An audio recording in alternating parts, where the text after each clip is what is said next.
Good evening, students. Welcome to the session. Yes, have you revised the last class? Any questions so far in terms of the last class? Yes, students.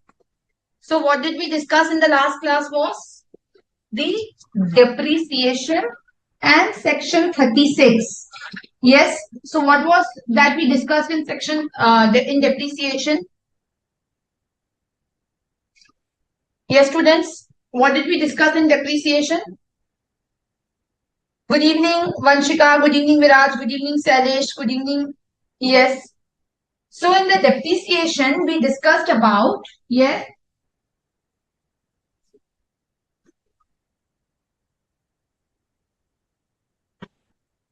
Yes, students. Faster.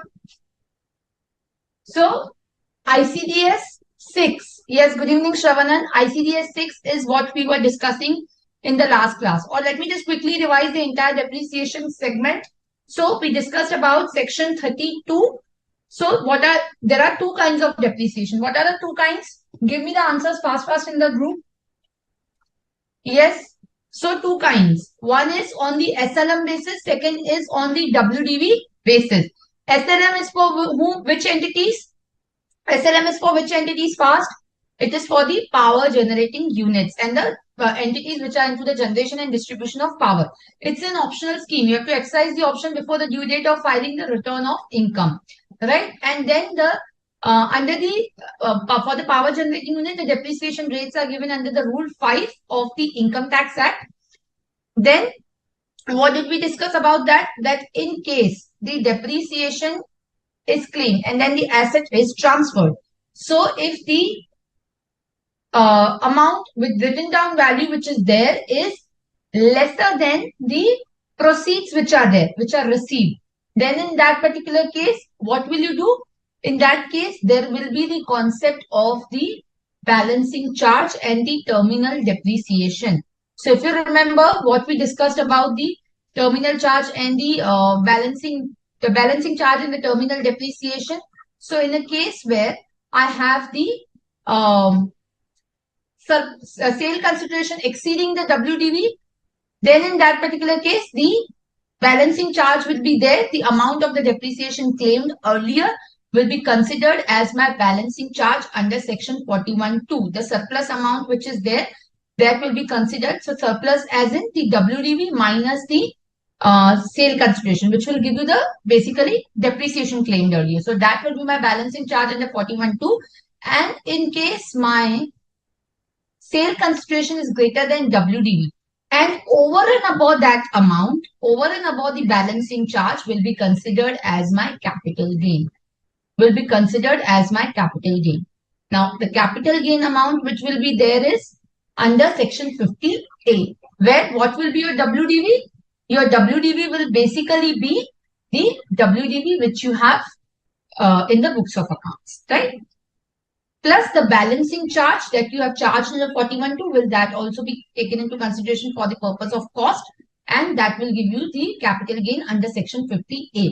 So if you remember this was the particularly way in which we had computed the depreciation. So the cost will be WDV plus the balancing charge which is charged under 41(2). And in case my sale consideration is lesser than WDV, then we have the terminal depreciation which is allowed as deduction under 32(1)(3), right? Then we saw the WDV scheme which is there. So the WDV scheme, what are the conditions for that? The conditions were that the asset should be used for the purpose of business or profession. Passive use is also allowed, but it should be put to use. Then the asset should be owned by the assessee. So what do we mean by the ownership? The title, the legal title may not be lying with me. But what is important is I may not be the legal owner, but I should be the beneficial owner to the exclusion of all others. So basically what it tries to say is that we should have the beneficial ownership condition being satisfied. If that is also not satisfied, then you are not the owner. So in case of the lease transaction, who will get the depreciation? In case of the lease transaction, the depreciation will be available to the lessor. In case of that, exception to that was the explanation 1 to section 32, which provides that in case the substantial renovation has been done, then in that particular case, the lessee will also be entitled to that portion of the building on which he has done the construction, renovation, or whatever upgradation to that particular building. So that on that portion he can claim the depreciation. In case of hire purchase, if the asset is eventually going to be passed to the lessee, then in that particular case, the lessee will be entitled to claim the depreciation, right? Then what I said is that the condition should be the ownership and the usage. The ownership may not be the legal ownership as long as the assessee has right to retain the title over the rest of the world, he would be the owner, right? So even if, let's say, for example, the assessee would have leased the vehicles, but he would still be qualifying as the owner because he has the title to take back the asset. Then we saw that under section 32, we have the WDV concept. How do you calculate? You calculate it by opening WDV plus additions for more than less than 180 days. Then what you do is less the assets sold during the year.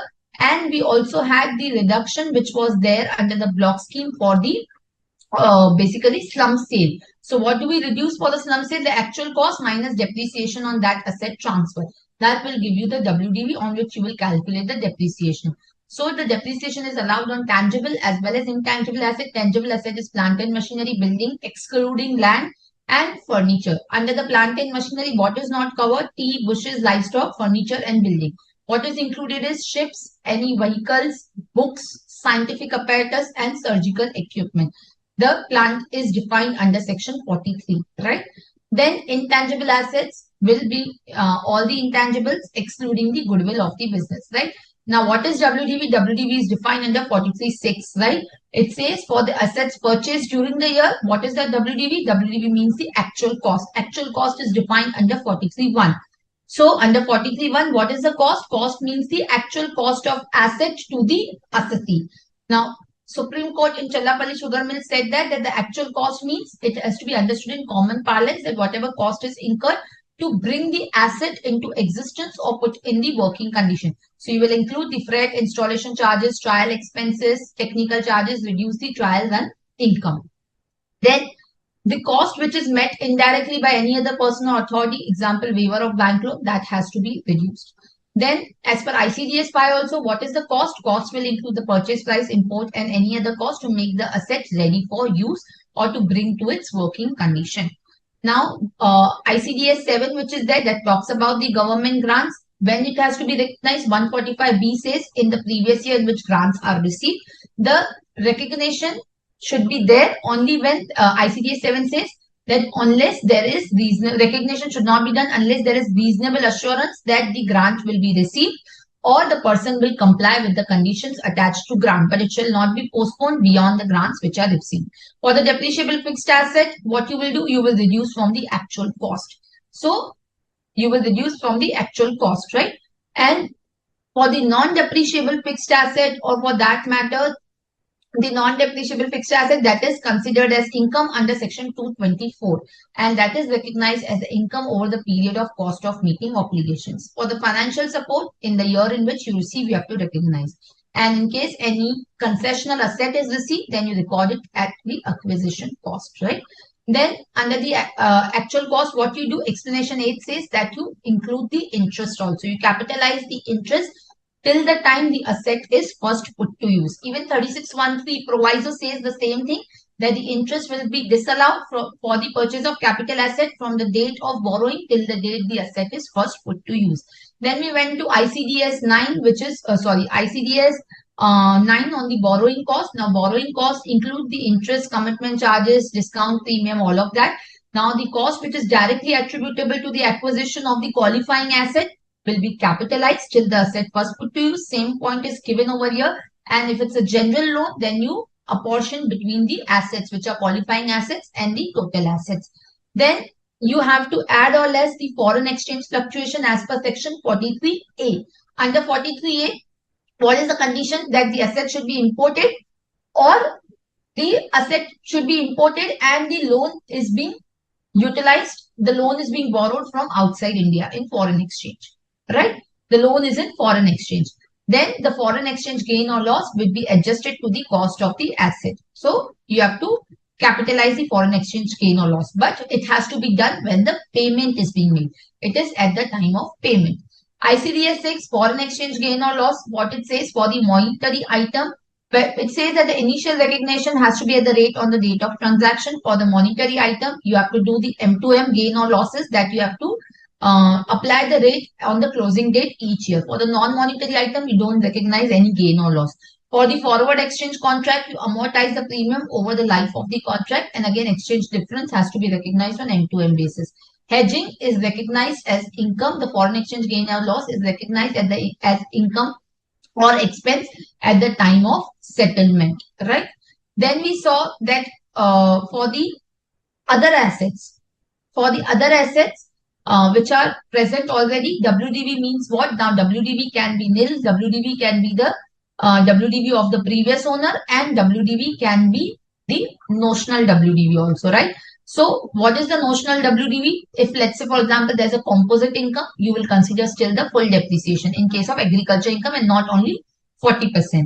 Building used for personal purpose, now introduced in the business or profession, you will again apply the notional depreciation and take into consideration the WDV based on the depreciation from the date of purchase till the time it is now introduced in business. Sale and lease back, what you will do? You will take the lower of the actual cost minus depreciation or the price paid to reacquire.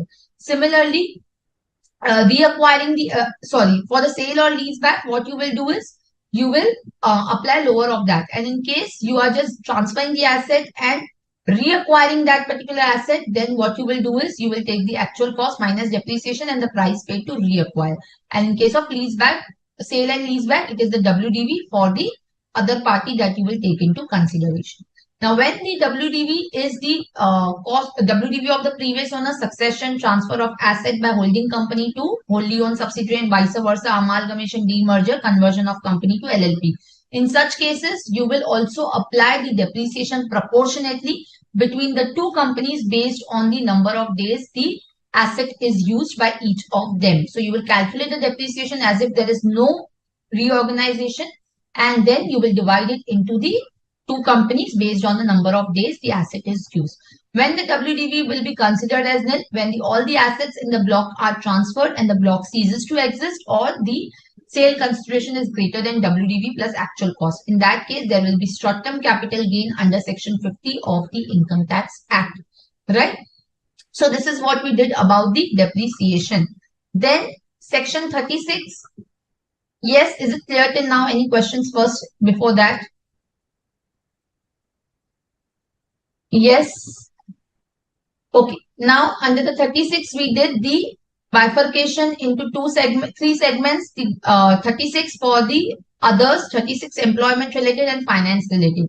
For the health insurance of the employee, if the employer is paying, you will get deduction. The bonus or commission paid to the employees other than the profit or dividend is allowed as a deduction. That is subject to 43B and 48(2).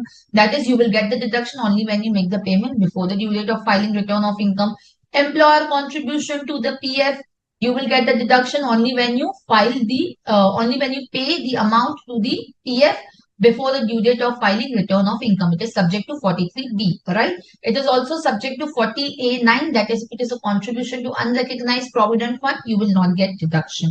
The employee contribution to PF under 36(1)(5)(a), what does it say? It is for the deduction will be available only when the amount is deposited before the due date of the fund.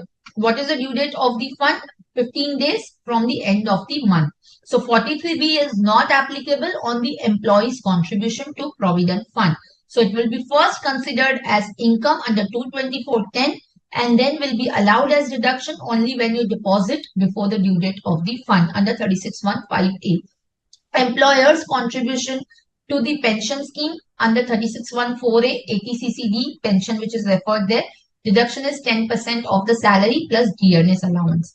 Employer contribution to the gratuity fund under 36(1)(5), that is also subject to 40A9 and 43B as well as 40A7, which says that the provision for gratuity will not be allowed. Only the actual gratuity pay is allowed.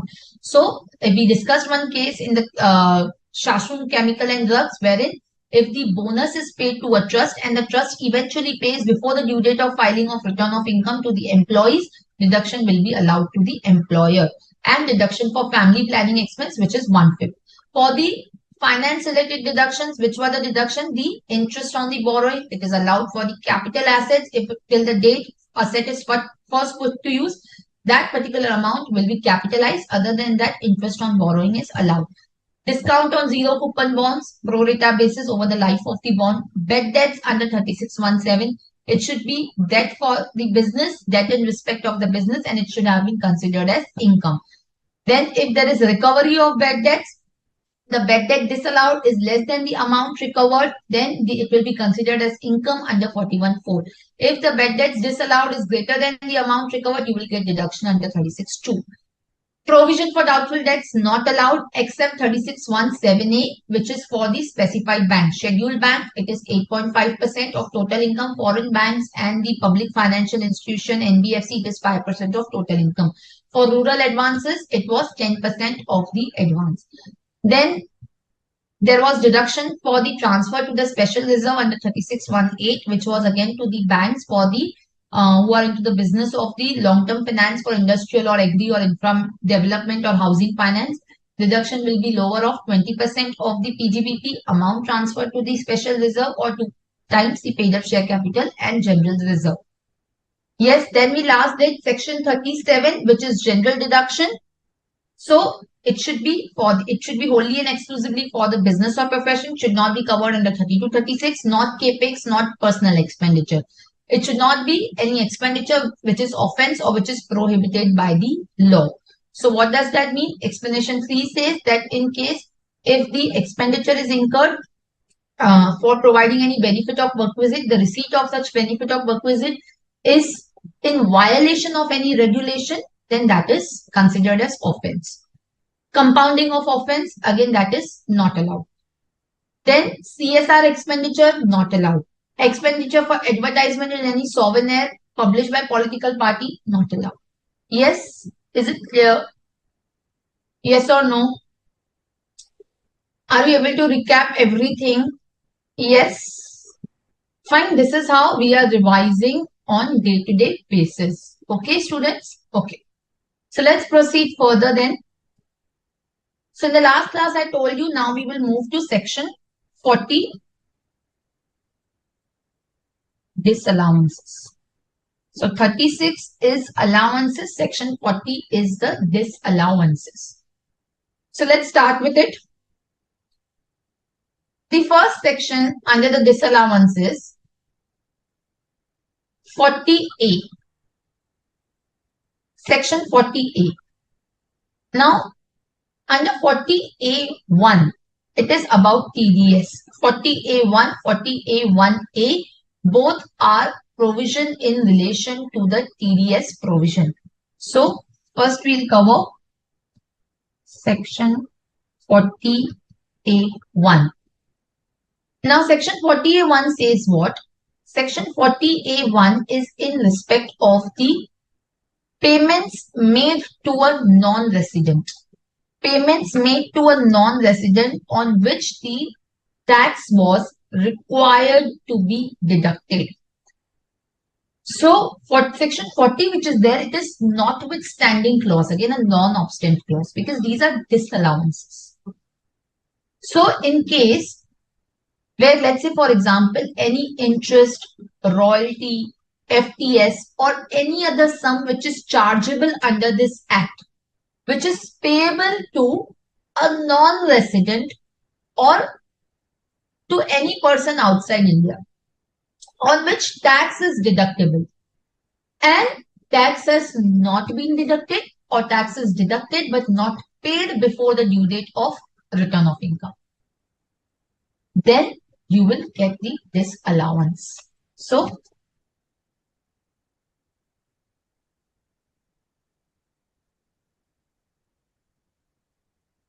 interest, royalties, or FTS or any sum chargeable to tax. It says any sum chargeable to tax. So let's say, for example, if I'm making the payment of any sum which is not taxable under that, let's say capital gain, but that capital gain is exempt because of the 54 exemption that person has claimed. Will I be required to do the TDS? Answer is no. The interest and royalties FTS, even if they are exempt, even if they would be exempt, there the TDS obligation may still arise. But then if you read it line with the sum chargeable to tax, these courts have interpreted that even in case of interest, royalty, FTS, the sum should be chargeable to tax. The sum should be chargeable to tax. Let's say, for example, if there is a royalties payment being made, but that is exempt by way of the DTAA. That is exempt because of the DTAA in place. And I have not deducted the TDS because the payment is not chargeable to tax. So, I am making the payment of royalty. Royalty is taxable under the Act, but it is exempt under the DTAA. It is exempt under DTAA. Will I be required to deduct TDS? Answer is no. And if I have not deducted the TDS, there will not be any tax, there will not be any disallowances. Okay. So what is important over here is sum chargeable to tax. It should be chargeable to tax. Okay. So interest, royalty, FTS or any other sum chargeable to tax. TDS not deducted or TDS deducted but not paid. TDS not deducted or TDS deducted but not paid. Right? Before the due date of 139(1).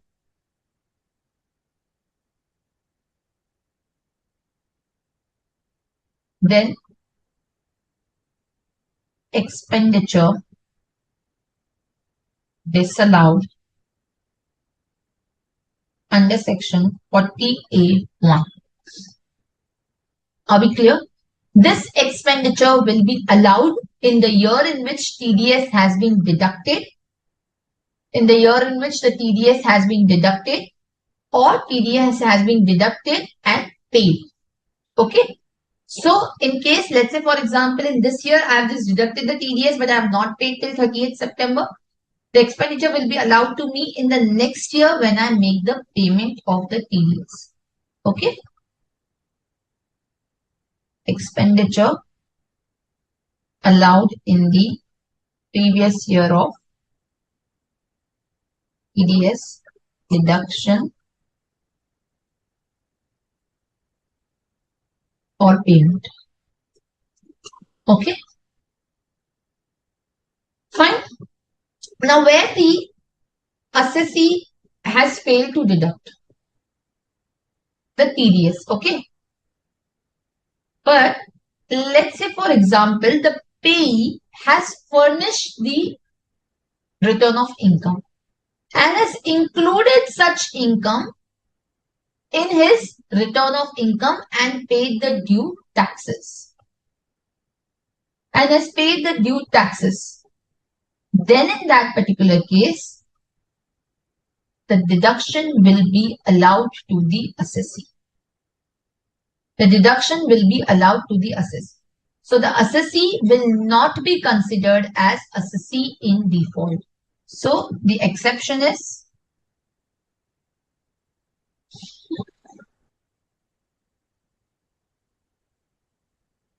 if payee has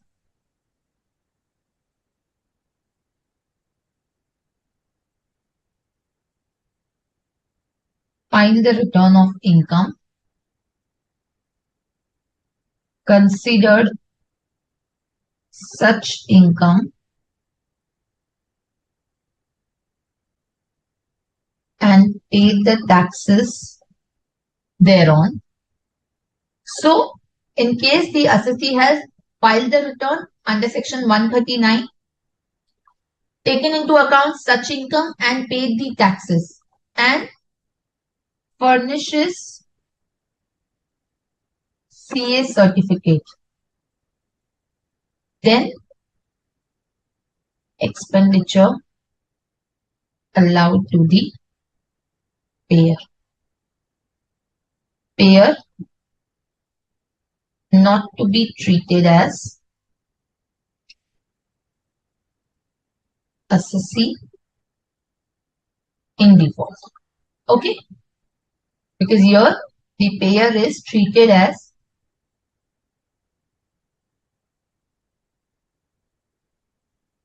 assessee in default under section 201, under section 2011. Okay?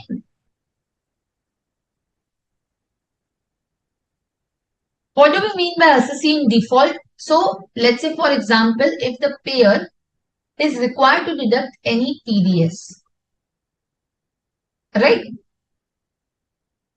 Then he does not deduct or does not pay after deducting. Then he would be treated as the assessee in default. He would be treated as assessee in default.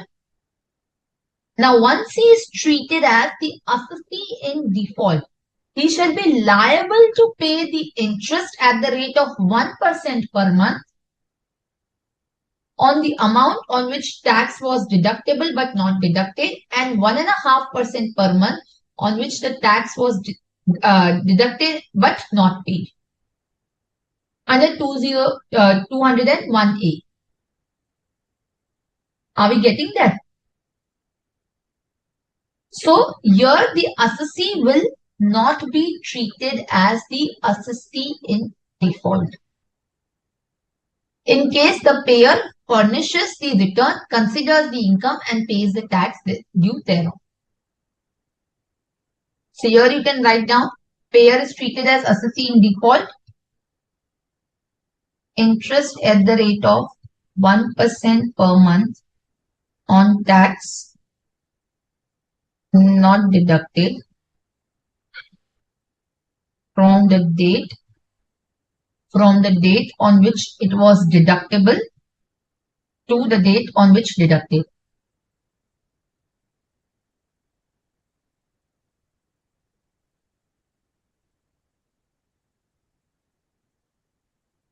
The date of deduction. And interest at the rate of 1.5% per month on TDS not paid. On TDS not paid from date of deduction to date of deposit. But in this exception, once the assessee falls, he would not be treated as assessee in default, meaning the expenditure will be allowed to him, but interest will be payable by the payer at the rate of whatever 1% or 1.5%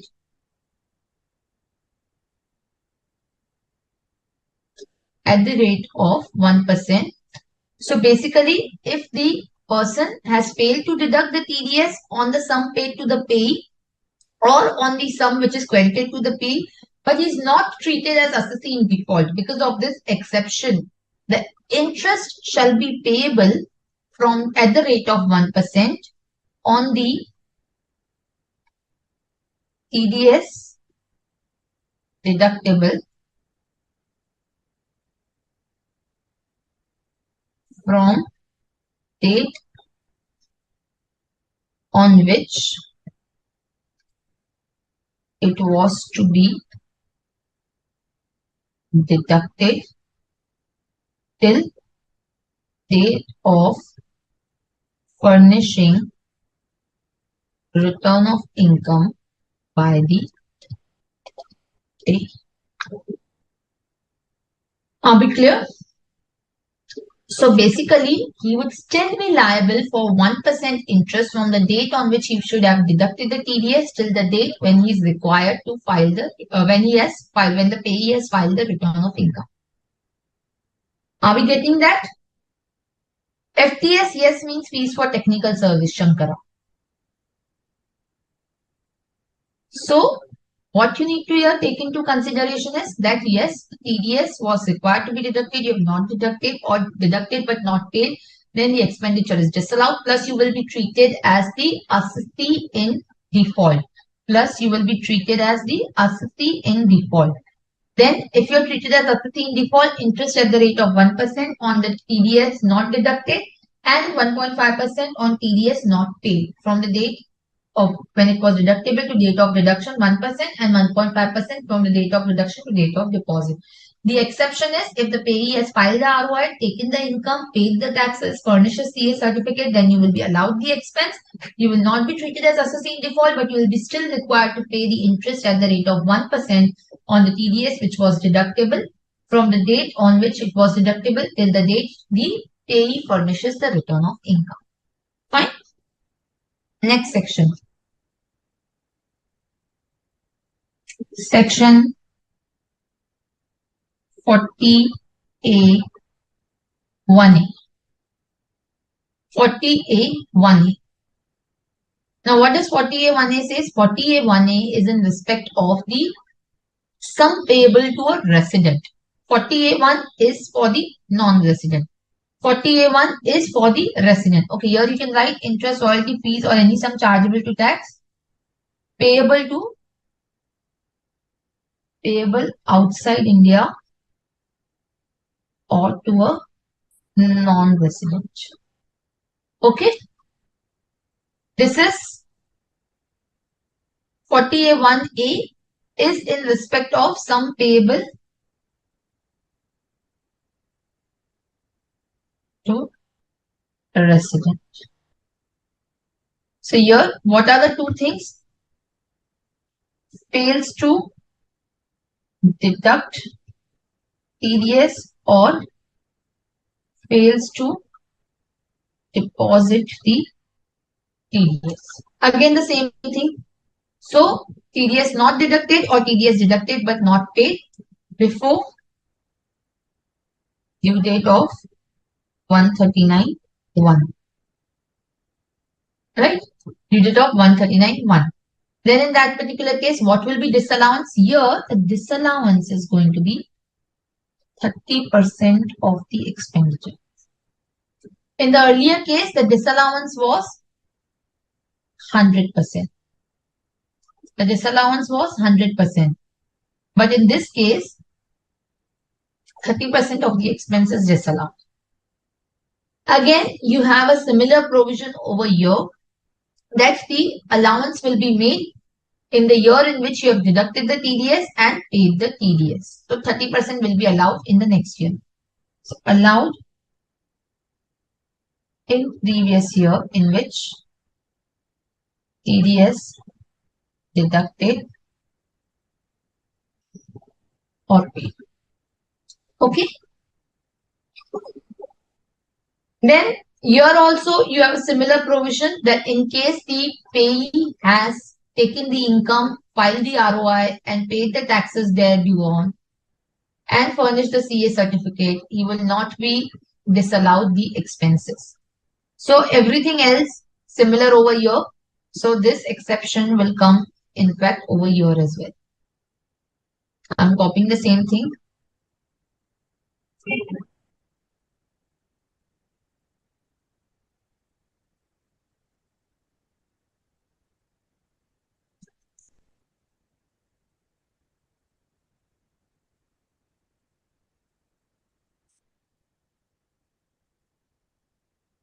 Has not been copied.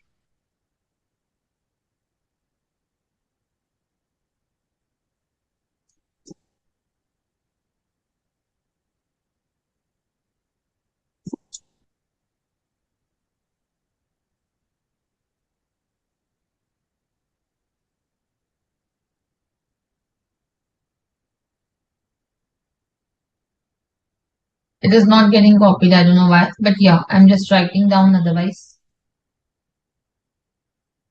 So, if payee has furnished return of income, considered income, and paid taxes, furnishes CA certificate. So this will fall under exception. Okay, this will fall under exception. Then in that particular case, the expense which is allowed to the payer and payer is not to be treated as assessee in default. Fine.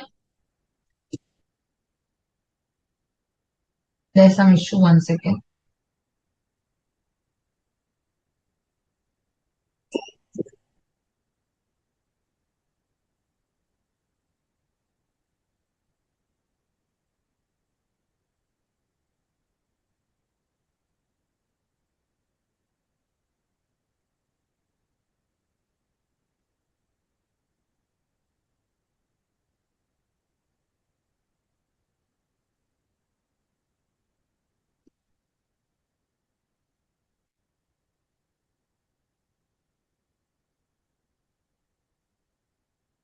I don't know why it is not getting copy pasted, but okay.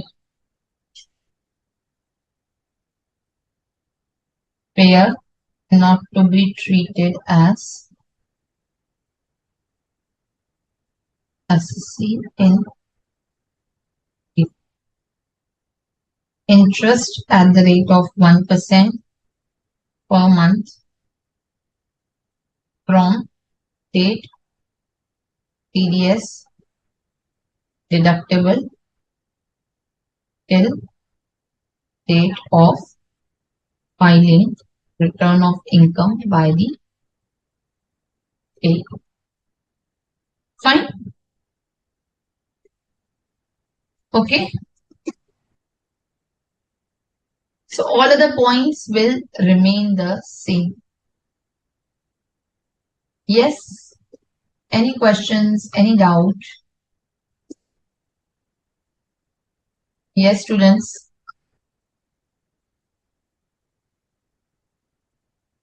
40A1, which is there, is applicable to non-resident.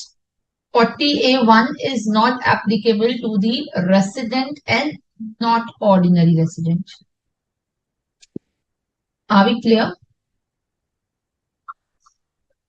Yes. Any other question?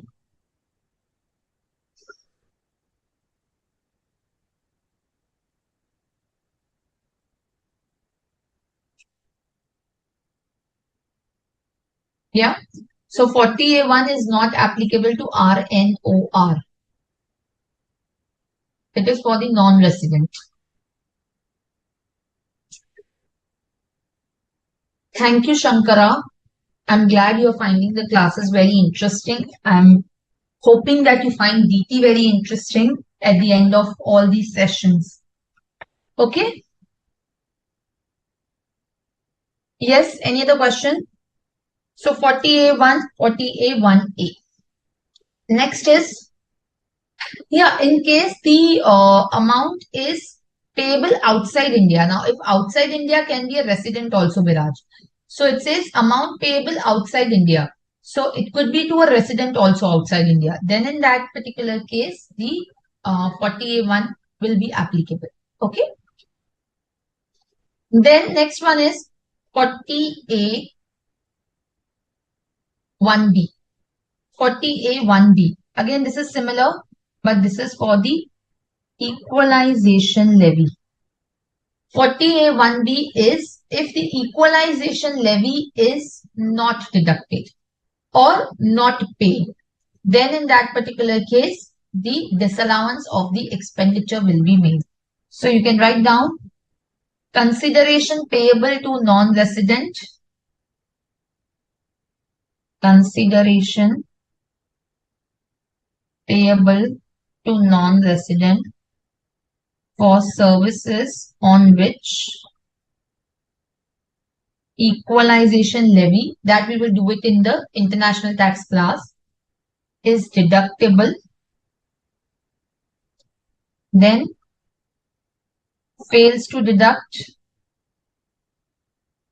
or fails to deposit before the due date under section 139(1).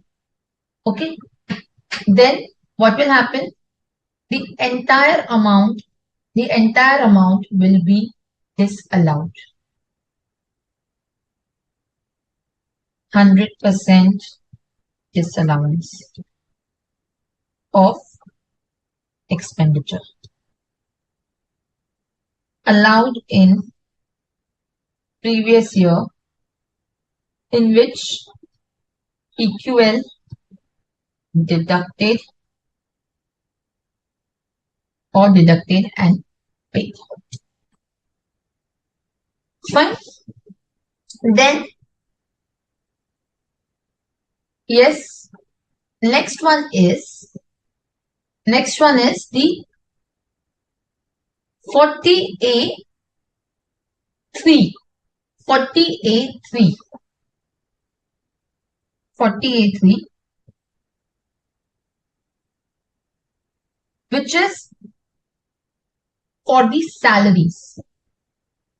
So salaries which are there, which are payable outside India or to a non-resident, and if tax has not been paid,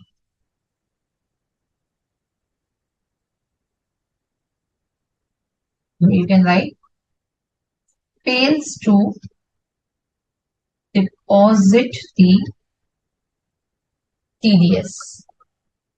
Now see one thing over here. Here if you look at it, that here only the TDS which is given is not paid. Here under 40A3, the TDS should not have been paid. Here the scenario of TDS not deducted is not covered. The scenario of TDS not deducted is not covered basically over here. Are you getting that? So here we are only covering the TDS which is not deducted, which is different from 40A1 and 40A1A, where the scenarios were TDS not deducted or TDS not paid. Here it is only TDS not paid. So then in that particular case, there will be the disallowance of the amount.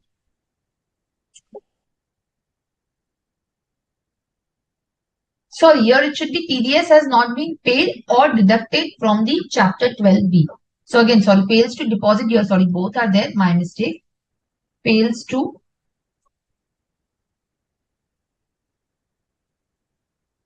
one second. Let me just correct it over here. So here also the 40A 2B which is there. What does it say? It says the same thing. It says where the amount payable is the salaries.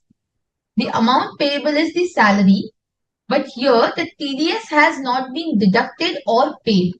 So TDS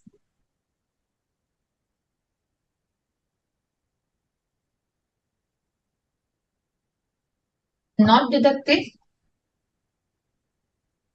or TDS not paid. Then in that particular case, there will be 100%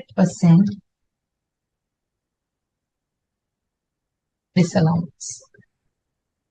There will be 100% disallowance. Now, if you look at this particular provision which is there, here there is no provision given over here in terms of that in case the TDS has been deducted in the next particular year. TDS has been deducted in the next particular year or paid in the next particular year, we will give the benefit in that particular year. So under 40A1, 40A1B, 40A2, what is mentioned? That in case your TDS has been deducted and not paid, and if it is paid in the next particular year, then we will allow you the deduction in the next KY. We'll allow you the deduction in the next KY. Alright? Same thing is under 40A1A, isn't it? But here, under 40A, under 40A2, under 40A2A, what is 40A3? What is mentioned? That the payment has just been not made. Then in that particular case, we will disallow. So tax has not been paid, not deducted, and we will simply disallow. Here, we are not given any kind of provision over here that if the amount is paid in the next year, we will allow the deduction in the next year. That is not given. That is not particularly given over here. Are we getting that particular point? So that particular thing is not given over here. Yes or no? Are you clear with this? So let's say, for example, if I have deducted the TDS and I have deposited the TDS, only then I will be able to get the deduction. If I have not deducted the TDS or not paid the TDS, then I will not get any particular deduction. Clear? Okay. There are no exceptions to 40A1B, Shankara. Yes, it was only in the case of 40A1 and 40A1A. Even in respect of 40A3, there are no exceptions. So you can write no exception unlike 40A1 or 40A1A. This is only in respect of a non-resident. Okay, so here there are no exceptions like 40A1. 40A1 also is for non-resident, right? So even if payee includes the income in return of income and furnishes the ROI, still disallowance will be made in the hands of payer. Still the disallowance will be made in the hands of the payer. Yes? Yes, students, is it clear? Fine. Now, one very important point which you should be noting. Here what it is mentioned, that the TDS is not deposited and not paid. So TDS is not being paid to the government, nor it has been deducted. Meaning the TDS has neither been deposited and TDS has neither been paid. It's a twin condition. Unlike the 40A1 or for that matter the 40A1A, where what was the condition is? The condition is that it is either not deposited or either not deducted. Here the condition is TDS is not deducted and paid. Both the conditions should be there. If one of the conditions is not present, let's say I have deducted the TDS. Let's say I have deducted the TDS, but I have not paid. Will I get the deduction over here? Yes. What do you think?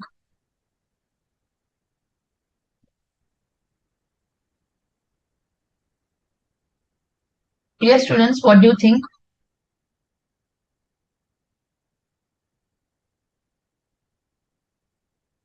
Tell me. If I've deducted the TDS and I have just not paid the TDS, will I get the deduction of the expenditure?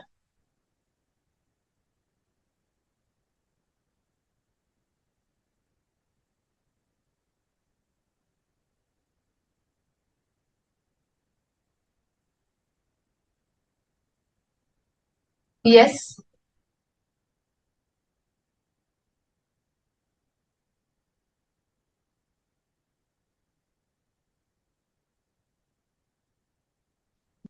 Yes, students. Here the condition which is there under the section is that the TDS has not been deposited and not being deducted. So if you read the section, what it says is that if the tax has not been paid nor deducted. So one view is that the section reads like, because see in the other section, the language is little different. Here the language is little different. It says if the tax has not been paid nor deducted.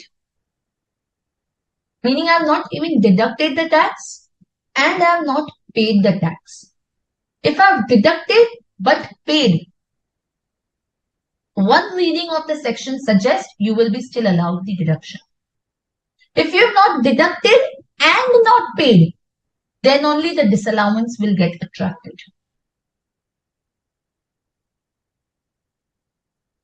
Are you getting that point? So you can write it over here.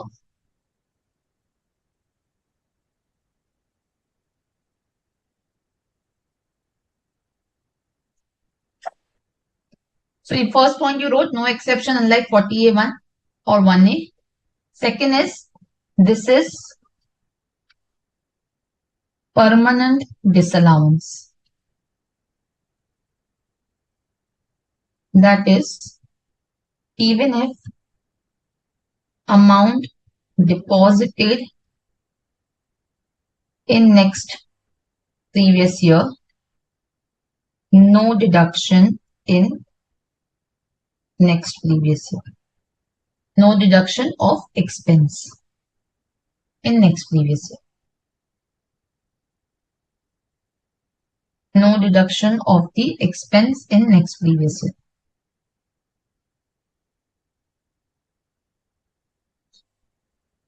Here you can make a change. TDS, neither, you can write this language as it is. Neither TDS deducted nor deposited. So, if TDS deducted but not paid, the section is not clear. So you can write your assumption and put your answer like that. Generally, the safer view would be that the entire amount will be disallowed even if it is deducted but not paid. That's a safer view. Okay? Yes or no? Clear? Okay. Next, let's proceed further. So, 40A 3 we have done. 40A 4. Okay, before let's halt over here. Before we go to 40A 4, one important point that I would like to discuss with you. Now, the question which arises is that if let's say for example, there is payables which is appearing in my books of accounts. There are payables which are appearing in my books of accounts. Now, on those payables, should I still deduct TDS?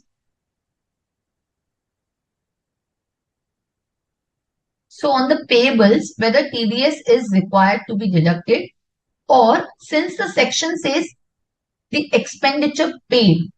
So paid means only the expenditure paid during the year, or even though this expenditure is not being paid, but it is payable, and I have not deducted the TDS on the payable amount. Will the section be attracted in that case also? Are you getting my point? So the question is that the section says on the expenditure paid, any interest, royalty, fee, or technical service or other sum which is payable. That is 40A1. Under 40A1A, it says sum payable to a resident. Sum payable to a resident. Now the question which arises is that what does the payable means? Payable means only when the expenditure is paid, or it will include the payable also. Are you getting that point? Yes. So what do you think in that case?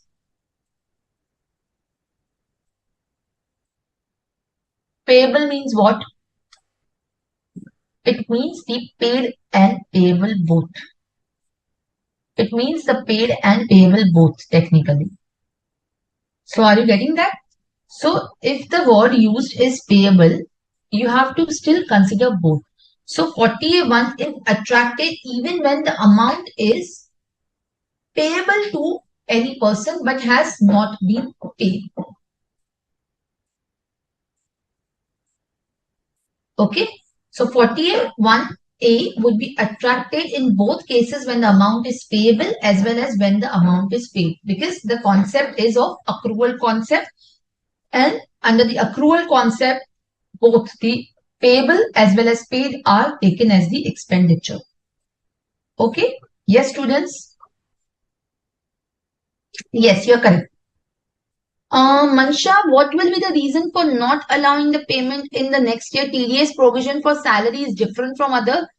I think it's, just that the sections are introduced at different point of time, and there is always, ambiguity in terms of how the sections are introduced.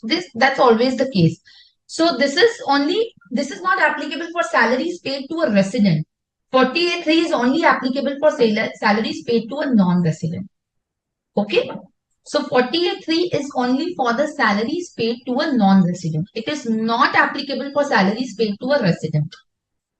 Students, we will have to take a 5-minute break here because I think there is going to be some problem with the electricity. Allow me just 5 minutes and we'll just stop over here. Ashok ji? Ashok ji? Ashok ji 5 minute का break देते हैं. I think मेरे इधर कुछ electricity का problem है. हाँ हाँ.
power failure. So let's just quickly start with it. Okay.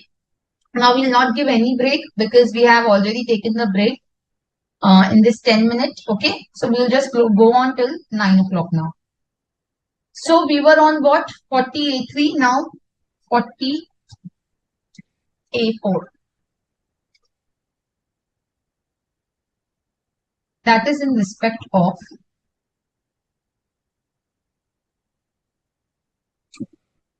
section 40A4 is in respect of, write down, the payment to a PF, payment to PF, okay, payment to PF where TDS has not been deducted, where TDS has not been deducted from any payments made from the fund. So, payments made from the fund on which TDS has not been deducted.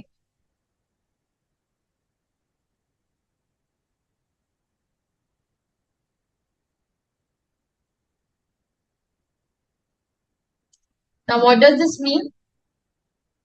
So, if you look at section 40A4, section 40A4 which is there, this is little different from your 40A1, 1A and 3 which was on salary. Now, what is this all about? Let's try and understand. So, understand one thing very, very carefully. 40A4 is on the PF. 40A4 is in respect of the PF.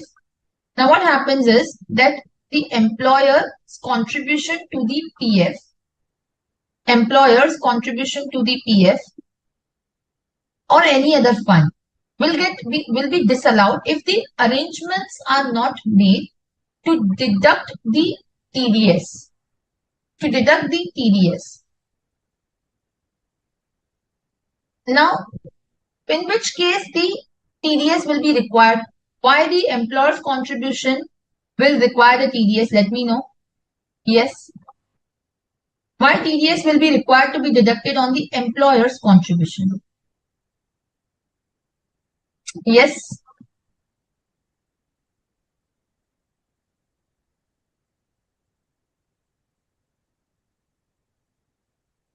Tell me. Why do you think the employer's contribution will require the TDS?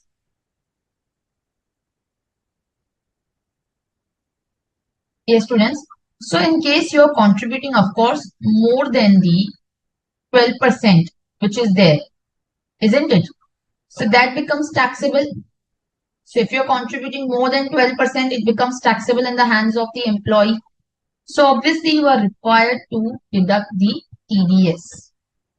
Obviously then you are required to deduct the TDS, and if you have not deducted the TDS, the expenditure will get disallowed. The expenditure will get disallowed. So 40A4 is in respect of contribution to the PF for the benefit of the employees unless the assessee has made the arrangement to deduct the TDS from any payments which may be made from the fund which are chargeable to tax under the head salaries. This will even include in the case where the withdrawals are being made. Okay. So contribution to the PF. Fine. Next is section 40A5. Next is section 40A5, which is tax paid on perquisite.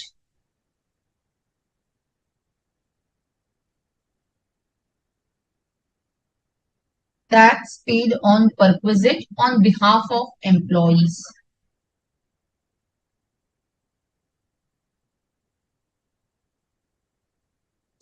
Tax paid on perquisite on behalf of employee is not deductible. So if you know, in case the employee is deriving any perquisite, the tax on that income which is paid by the employer on behalf of the employee, that is exempt from tax in the hands of the employee under 1010C, and therefore the payment also will not be allowed as deduction to the employer. So the tax which is paid by the employer on behalf of the employee, that is not taxable in the hands of the employee, and simultaneously even the expenditure will not be allowed to the employer of that tax which is paid on that perquisite. So under 1010C, if you remember, there is an exemption. Similar thing over here. If the payment is not considered, then here also it will not be considered as an expense. Fine. Next one is section 40B. Next one is section 40B. Now this is very, very important.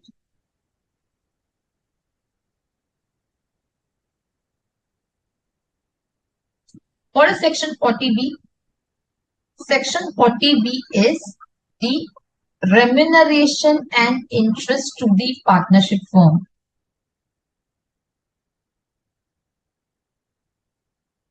Remuneration and interest to the partners of the partnership firm. So remuneration, what are the conditions for that? Remuneration is allowed as the deduction to the partnership firm based on certain conditions. And what are these conditions? Number one,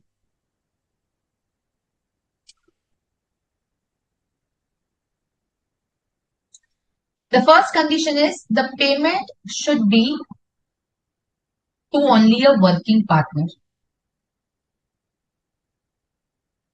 Payment should be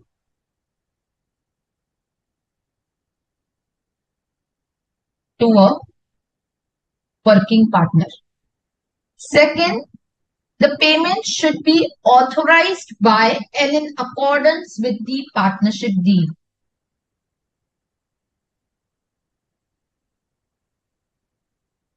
Authorized by and in accordance with the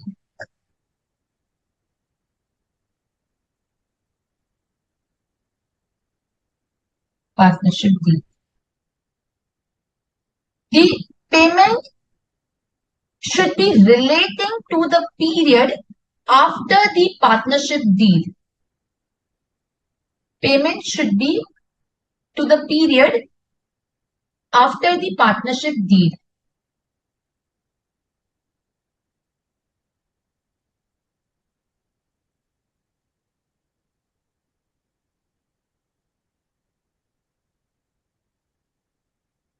After the partnership deed, meaning it should not be to a period prior to the date of the partnership deed.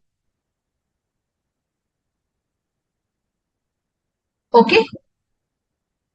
Next, the payment of the remuneration, there are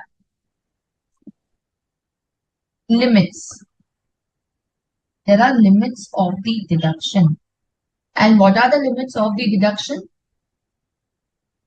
On rupees 3 lakh, on rupees 3 lakh of book profit,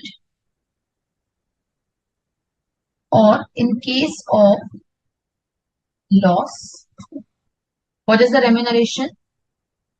Higher of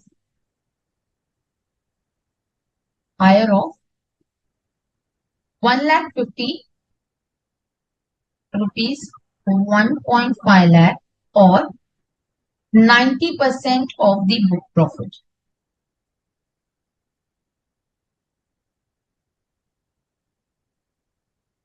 %90 of the book profit on balance book profit.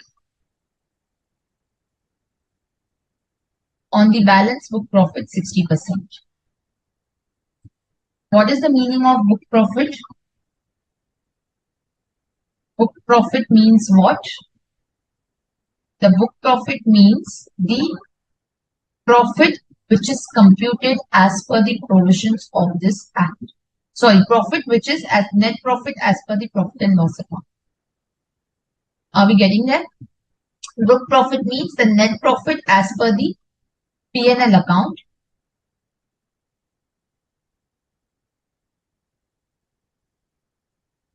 As computed as per the provisions of the act.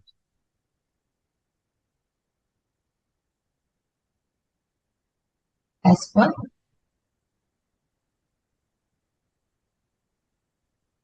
provisions of the act. Yes. So this is how the remuneration to the partners is allowed. Now, if let's say, for example, the remuneration gets disallowed, the excess remuneration is paid over and above these limits, then what will happen? There will be disallowance of the excess portion. What will be the taxability in the hands of the partner? What will be the taxability in the hands of the partner? If let's say my remuneration allowable as per 40A, 40B was, let's say 1 lakh. And now I am paying, let's say 2 lakh rupees. So the excess 1 lakh will get disallowed in the hands of the partnership firm under 40B. What will be the implication in the hands of the partner?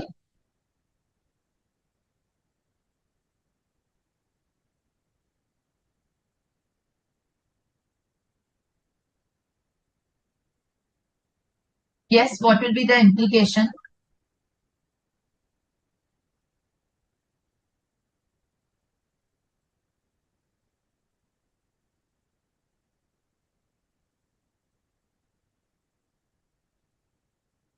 Yes, students.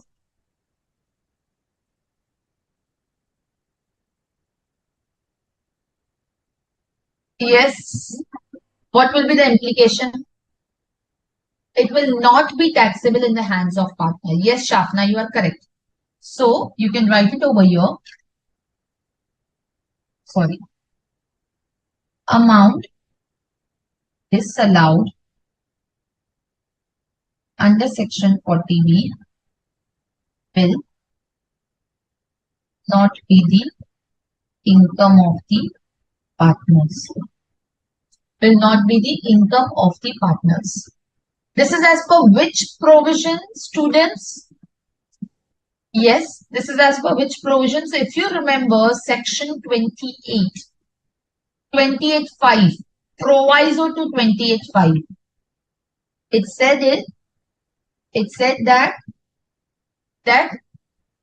the remuneration which is allowed as deduction to the firm, remuneration which is paid by a partnership firm is income of the partner. So this is income of the partner under section 28.5. But if the amount is disallowed to the firm, then it will not be considered as income of the partner. That portion will not be taken as income of the partner. Proviso to 28.5. Now coming to the interest. Again, for the interest, there are almost similar conditions. What is the first condition? That the interest should be in accordance with the partnership deed. The interest should be in accordance with the partnership deed. Here, there is no condition that the interest should be paid only to a working partner. That is not the condition. For the interest, there is only one condition, that it should be in accordance with the partnership deed and it should be pertaining to the period after the partnership deed. Okay, so only two conditions for the interest. Paid in accordance with the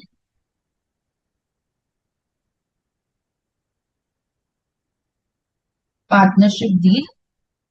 Secondly, pertains to the period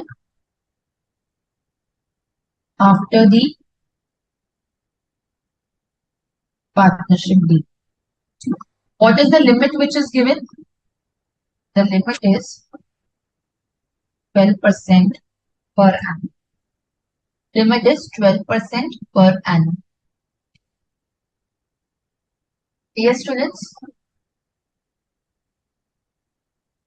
So if let's say, for example, my partnership deed which is there is signed in July, can I pay the interest and remuneration for the period April to June?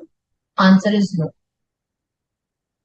It will not be possible to pay the interest from April to June or remuneration. Even if it is paid, it will be disallowed.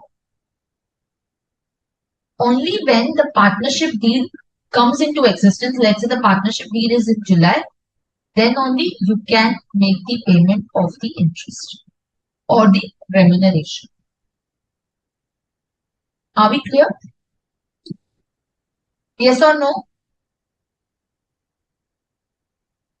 Yes, students, any doubt? Okay. Now, one more important point which is important over here. Let's try and understand. So, here there are explanations to the section 40B. What does it say? Where an individual is a partner in a firm. Where an individual is a partner in a firm on behalf of some other person. On behalf of some other person. Let's say there is HUF. Let's say there is a partnership firm. Let's say partnership firm ABC. This is my partnership firm, in which the partners are A, HUF, B, and C. Now, Mr. A, who is Karta of AHUF, acts as partner in representative capacity. Acts as partner in representative capacity. Now, the interest which is paid by the firm, to Mr. A, interest paid to Mr. A on let's say loan borrowed from Mr. A. Will it be subject to 40B? Yes or no, students? Will it be subject to 40B?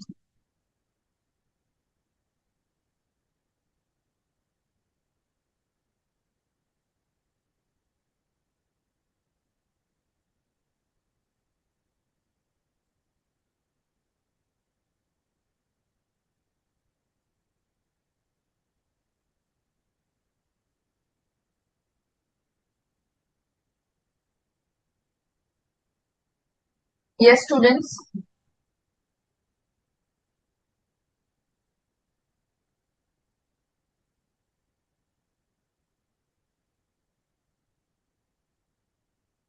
What do you think?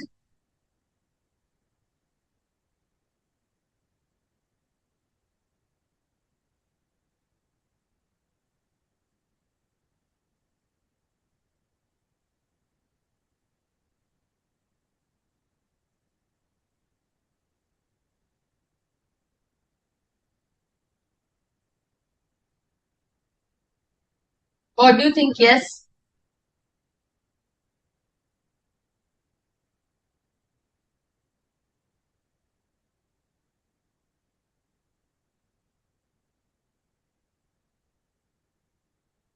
Yes, students, faster. I'm not getting any answer. No. Yes, Shapna. Yes, Vinay. Yes, Amit. Correct. So, section 40B not applicable. Section 40B is not applicable in this case. Let's say, for example, if interest is paid If interest is paid, let's say, to Mr. A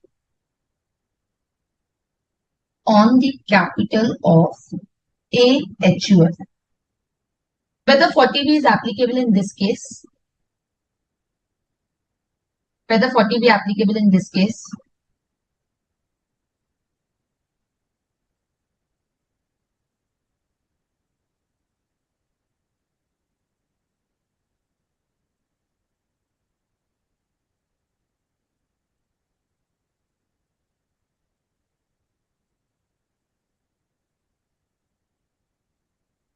Yes, students, faster.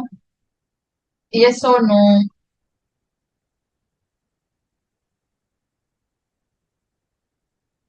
Viraj, the interest is per annum, so on monthly basis you will calculate. Yes. Second scenario, yes or no? Yes, Shapna. So here, in this scenario, the interest is paid to Mr. A in representative capacity. So, 40B applicable. Are we clear? In the first scenario, he was not paid the interest for the capital. He was paid on the loan borrowed, and therefore 40B was not applicable. Now, let's say, for example, if there is an individual who is a partner in a firm, otherwise then in a representative capacity, then in that particular case, interest paid by the firm to such individual, whether it will be taken into account or not for the purpose of 40B. If he receives the interest for the benefit of any other person. So let's say, for example, let's say Mr. A receives the interest on loan borrowed by the firm from AHUF. Now, the partnership firm is ABC. Partners are A, B, and C. And AHUF is not the partner. So, whether 40B applicable in this case? Yes. Whether 40B is applicable?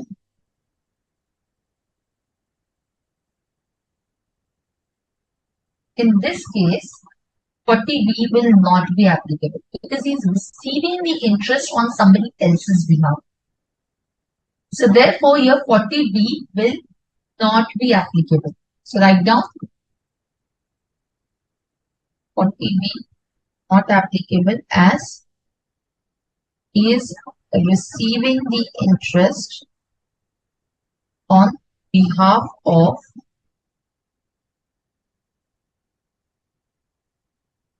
other person.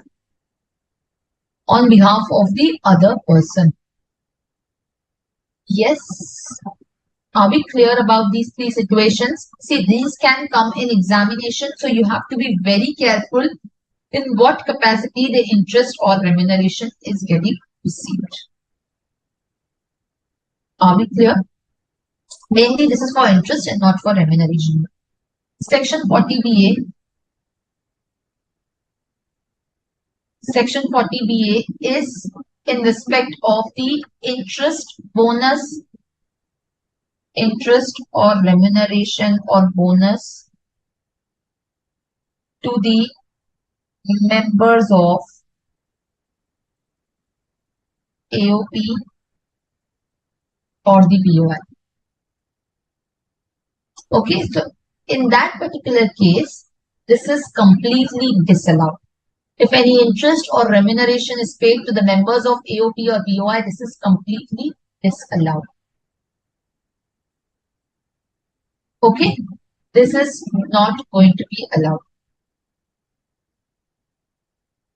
However, if let's say for example, exception is interest paid to member in a representative capacity for loan borrow. So same as we had it in the partnership case, same thing will be applicable over here. However, if interest is paid to a member in respect of the capital, interest paid to member in representative capacity for capital, this will be disallowed. Same as 40B only. Okay. So this is section 40A and 40B. Section 40 basically we discussed. Now we have section 40 capital A. Now we have section 40 capital A.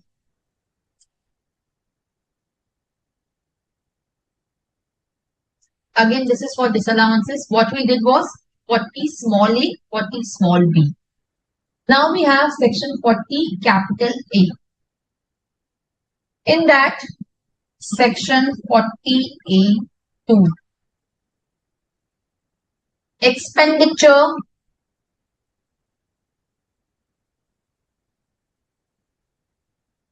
to a related party. Expenditure to the related party over the fair market value. Over the fair market value. Expenditure to the related party over the fair market value will not be allowed as the deduction. Will not be allowed as the deduction. Now in this particular case, who is a related party? Now this is defined. Related party is defined under 40A2. I'm just enlarging it.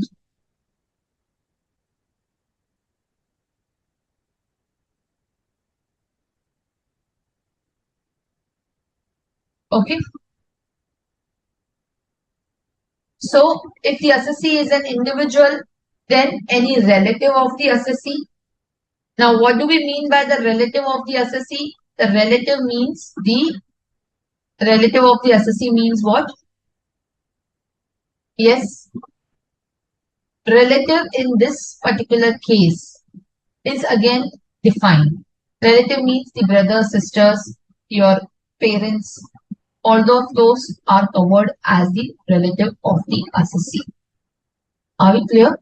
So that is the meaning of the relative. The relative is defined, which is husband, wife, brother, sister, parents. Those are the relatives of the assessee. So for the individual, any expenditure paid to a relative will, over and above the market value, will be disallowed. Relative is the husband, wife, brother, sister, parents, or children. Okay. Then, in case of the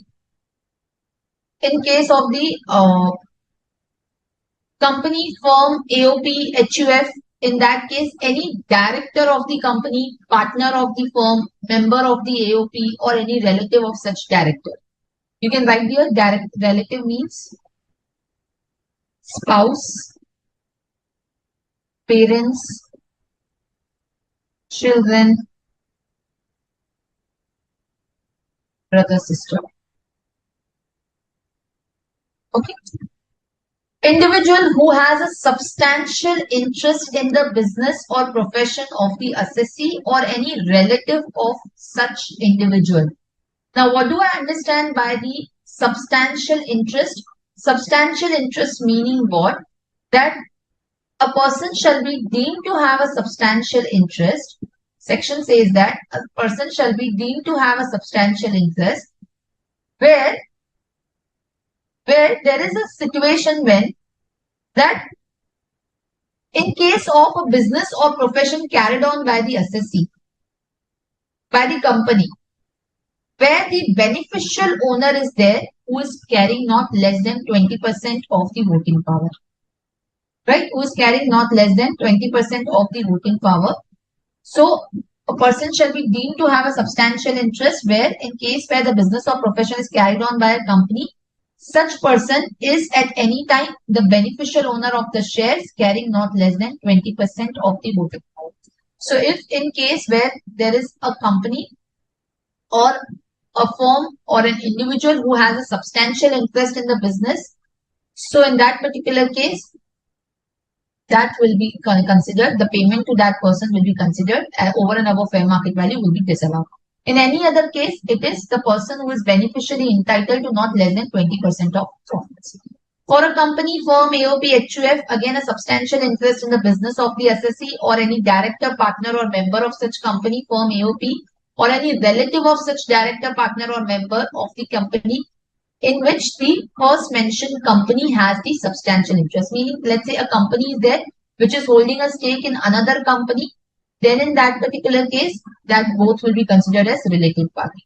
Or it is holding a stake in firm AOP, or it is holding a stake in the relative of any director, partner or member, it will be considered as related party.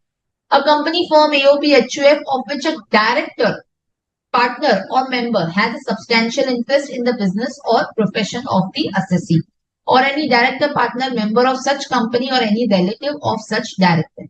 Any person who carries on the business or profession where the assessee is an individual, then or any relative of the assessee has substantial interest in the business of another person where the assessee is a company, a firm, AOP or HUF or director of such company, then in that particular case, okay, you're missing.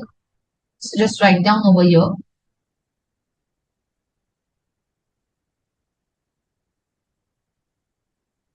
Here you can just write down partner of such firm, director or company. Okay. Of such company.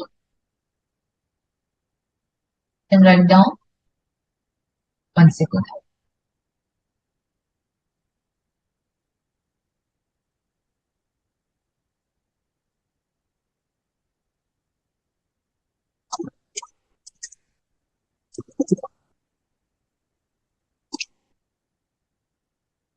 You can write here partner, any director of such company,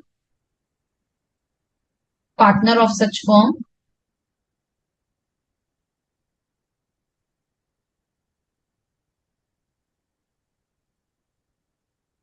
partner of such firm, or member of AOP or family.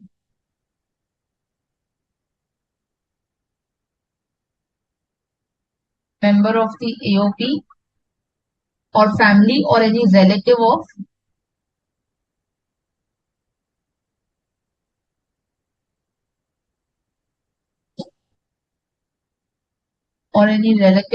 director, partner, member. Partner or the member has a substantial interest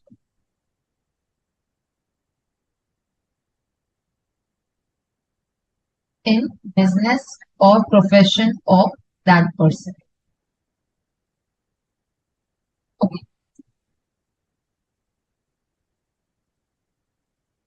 Expenditure up to FMV, yes, it is allowed. Shravanand, expenditure up to FMV, it is allowed. Clear? Yes or no? So for the individual, it is the relative of any individual or any person who carries on the business or profession if the individual has a substantial interest in the business of that person. Let's say Mr. A is there, he has substantial interest in the business of, let's say, Mr. B, or any relative of Mr. B, or any relative of, let's say, Mr. A has substantial interest in the business of Mr. B. For company, firm, HUF, AOP, any director, partner, member or family of their or their relatives, again they are related party. In case of the company, again individual who has a substantial interest in the business or profession of the company. That is also a related party or any relative of that individual. Let's say Mr. Ambani, his wife will be related party to the Reliance. Same thing is with the AOP, HUF and BOI. Fine.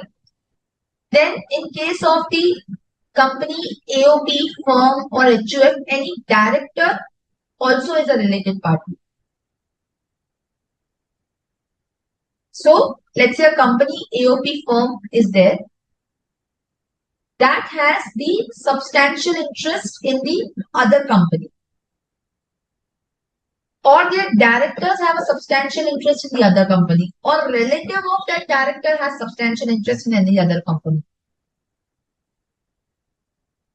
Or let's say, for example, there are holding company which is holding in another company, and then there is a subsidiary to that company. Again, that will be counted as substantial interest. Or a director, partner, or member has a substantial interest in that particular company, and the company of which that director is of that person is a director, that company will also be considered as a company which is related company. Okay, fine. Okay.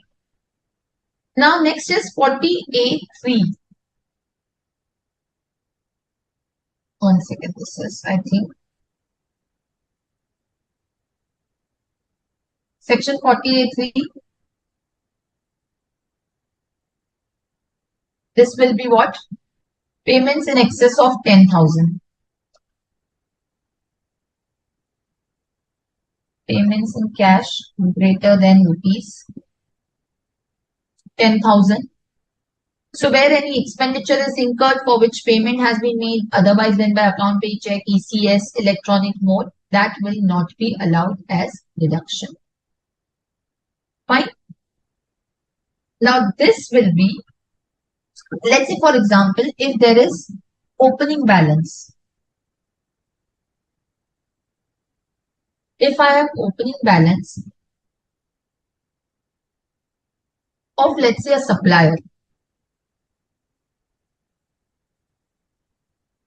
Now, let's say I had, okay, let me explain it this way. Let's say I had purchased the goods of rupees 15K in cash in previous year 22-23. Sorry, purchase goods in previous year 22-23, not in cash. Payment made in previous year 23-24 in cash. So this particular expense, this was claimed as expense in the earlier year, in previous year 22-23. This will be deemed to be income of previous year 23-24 since payment made in cash during the month. So if there is any opening balance now which has been paid in cash, then in that particular case, this will be considered as the income of the next year. For the transport operator, the limit is rupees 35K instead of, or you can just write it over here, for transport operator,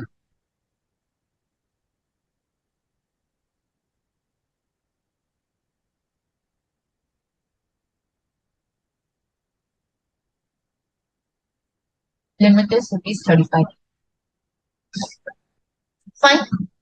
Now where this is not applicable, where 40A3 is not applicable. So 40A3 will not be applicable in certain situations. Which are the situations where it is not applicable? Okay, here you can write instead of transport operator, plying, hiring, leasing, good carriage. Plying, hiring, or leasing goods carriage. Here instead of payment, you can write expenditure.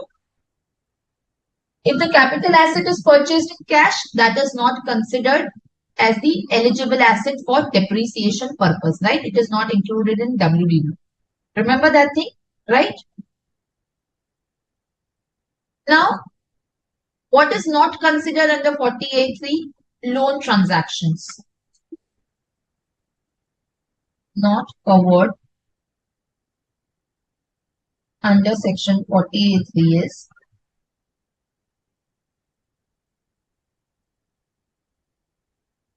loan transactions. So 48.3 will not apply to the loan transaction because advancing of loan or repayment of principal amount is not an expenditure. However, if interest is paid, that is an expenditure. So if that is paid in cash, that will be disallowed. But principal and loan repayment will not be considered to be the expenditure. Are we clear? Yes. Okay. So this will not be applicable to that case. Yes or no, student? Now there are certain exceptions which are given. Exception to section 48.3 is rule 6D. Exception to section 48.3 is rule 6DT. So what is the rule 6DD saying? Now rule 6DD has certain exceptions. What are those exceptions? We will have look at. So I'm just showing you the screen directly from your module only. We will do it.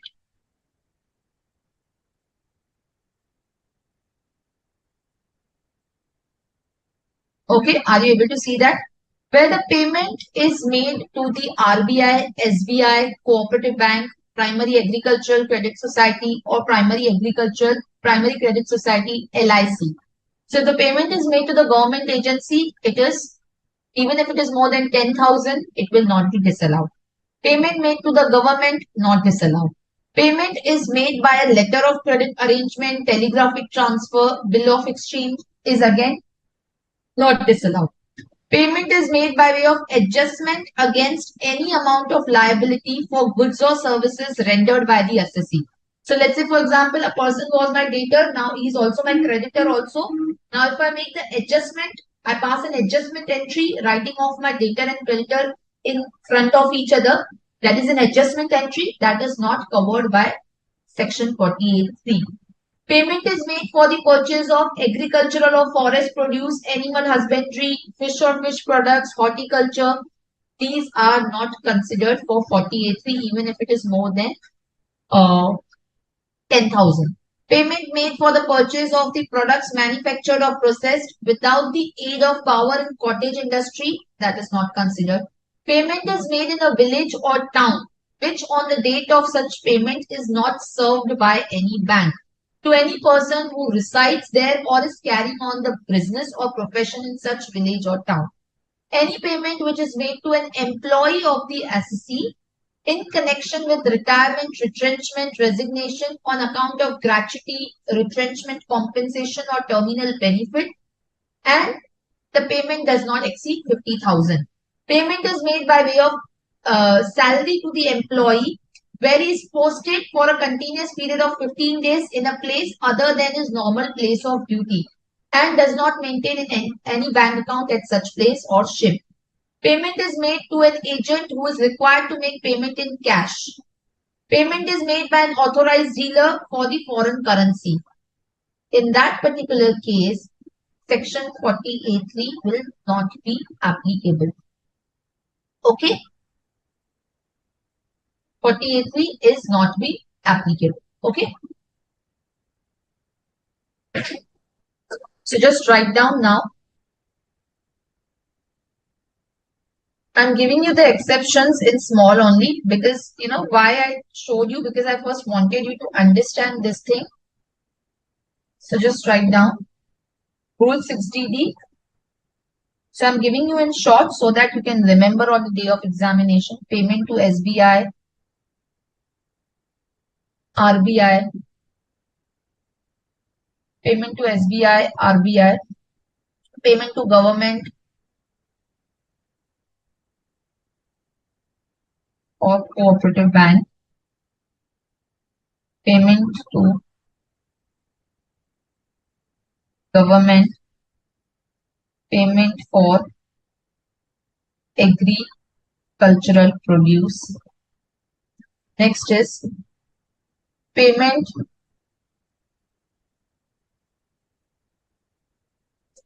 for the goods manufactured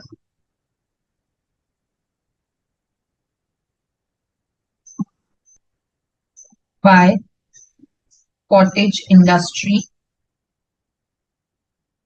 Next is payment to any person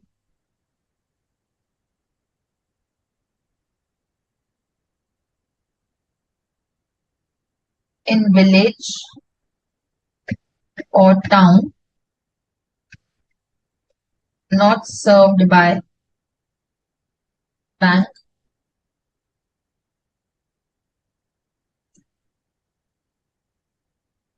Gratuity or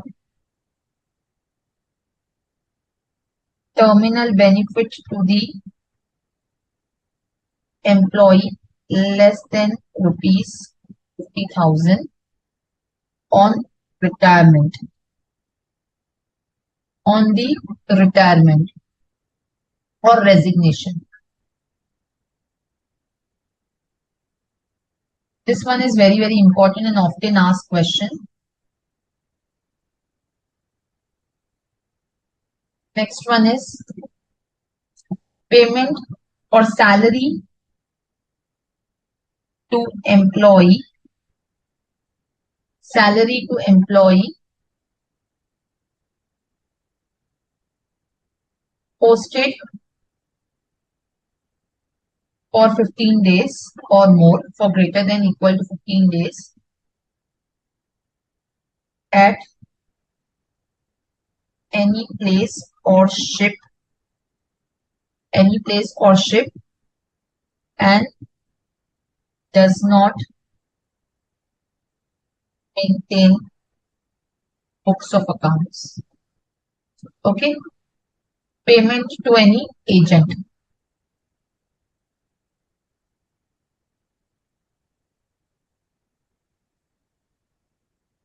Yes. So these are the exceptions.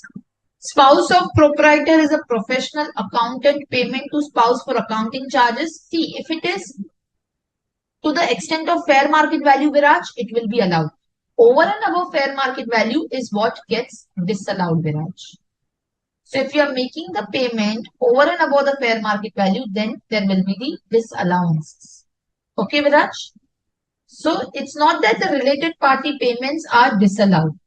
What is disallowed is that if it is, let's say the reasonable payment should have been, let's say 10,000 and you are making payment 20,000. So that excess 10,000 will get disallowed. Fine. Now, anybody did not ask me, ma'am, we used to study in IPCC that if I am making a payment on the bank holiday in cash, it is disallowed. Oh, it is allowed under Rule 6GD. Ma'am, we have studied in IPCC. We did not write that over here. Payment on the bank holiday in excess of 10,000 is allowed. Exception 6TD. Why I did not write that? Viraj, payment to LIC, Housing Finance, NBFC is not allowed. LIC, it is yes covered. Certainly, LIC is covered under Rule 6DD. But NBFC, Housing Finance is not covered. So you can write here LIC as well. Yes. You remember there was something called as payment on a bank holiday, even if it is more than 10,000. It used to be allowed. Right? Do you remember that? It used to be allowed, but it has been omitted. So payment on a bank holiday or strike is disallowed. You can write down. That is also a question which is often asked in examination as adjustment. Payment in cash greater than rupees 10K on bank holiday or strike disallowed under section 48. Fine.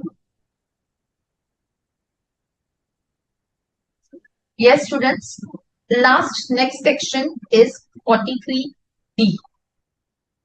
Next section is 43B, which is deduction on payment basis. So do you remember this was an exception to the concept of during the previous year? Expenditure during the previous year, isn't it? So this is deduction on payment basis, meaning if this expenditure is not relating to the current year, but it is paid in the current year, this will be allowed as a deduction. Do you remember that? We did it in the first class of PGBP. Yes. So what does 43B cover?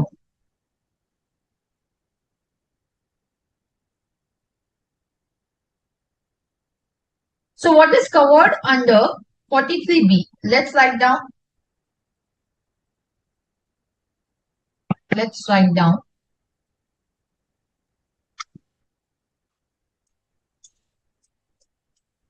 So 43B will cover over here. Yes, 1 second. I think my screen has some issue. Yeah. So let's write down 43B covers deduction on the payment basis. And what is covered over here under 43B? First scenario is the sum payable by way of tax, duty,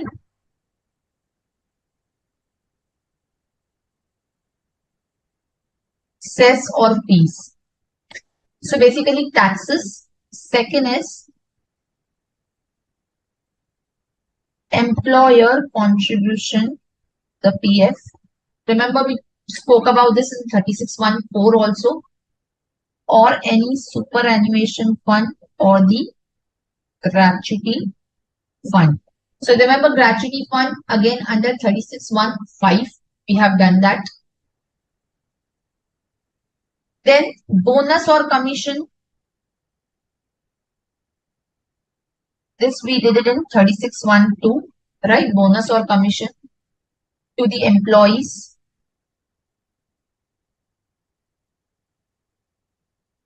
Next is interest on any loan or borrowing. Interest on loan or borrowing from public financial institution, state financial corporation, or state industrial investment corporation, or scheduled banks, or you can just write cooperative bank, as well as the NBFCs, as well as the NBFC. Okay. Any sum paid by the employer, which is in terms of the leave travel concession, the leave allowance. So, leave encashment allowance.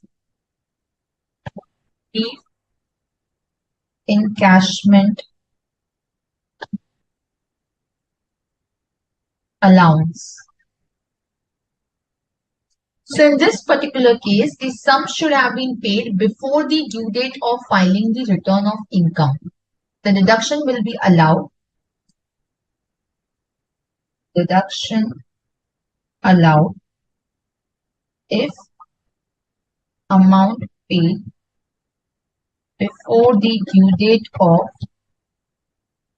return of income under section 139(1).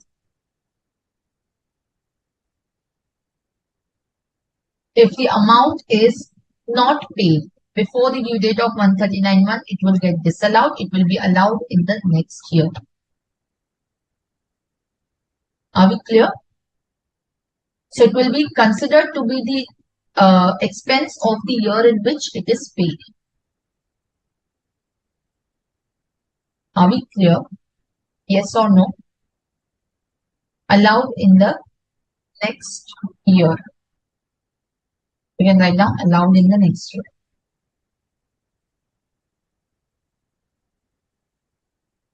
If paid in next previous year. Are we getting that? Now, in respect of the interest portion, in respect of the interest which is paid, when will the interest be considered as paid? Understand one thing very, very carefully. Now, this will be considered as paid whether, let's take an example. Let's take an example. Let's say I have the outstanding interest. Now I'm converting that interest into another loan. So conversion of interest to loan, whether it will be considered as actual payment? No. So conversion of interest to the loan will not be considered as actual payment. So conversion of interest to loan is not equal to actual payment.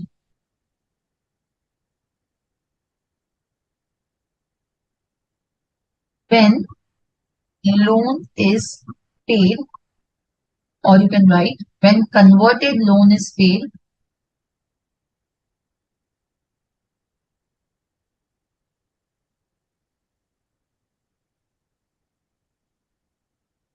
is paid,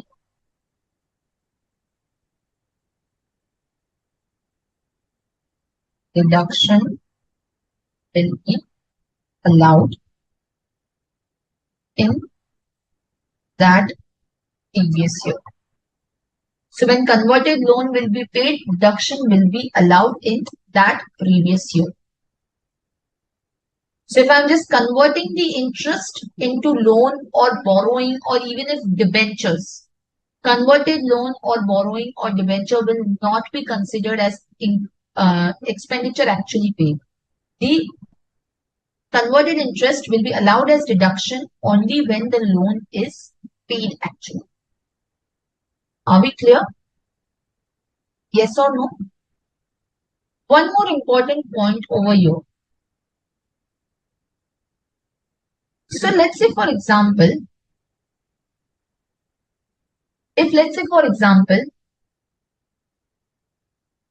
there is advance pay. Let's say when there is advance payment which has been made. What will be the scenario in that situation?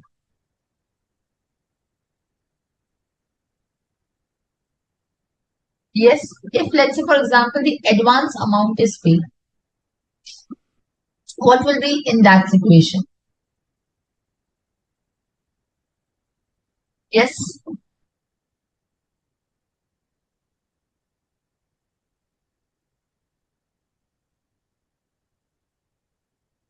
Yes, advance amount paid.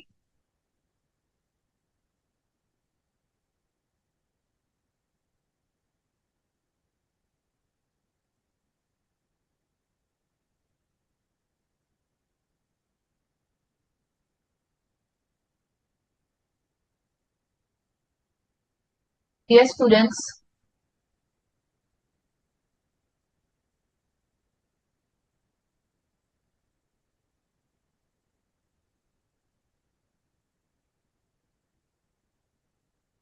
Yes, faster. It's not very difficult. So advance amount paid can be allowed. Okay. Advance amount paid can be, of course, allowed as the deduction, but there will be the restriction in terms of that this particular expenditure does not relate to the current year. It is advance. The expenditure is not of the current year. What does PGBP says? It will be allowed only when you're following the cash basis of accounting. But when you're following the accrual basis of accounting, how will you allow advance? Because what does the Section 28 says? Profit and gains from the business or profession carried on by assessee during the previous year. Now, if advance amount is paid, that is not the expenditure of the current year, right? So, in that particular case, that will not be allowed. So, advance paid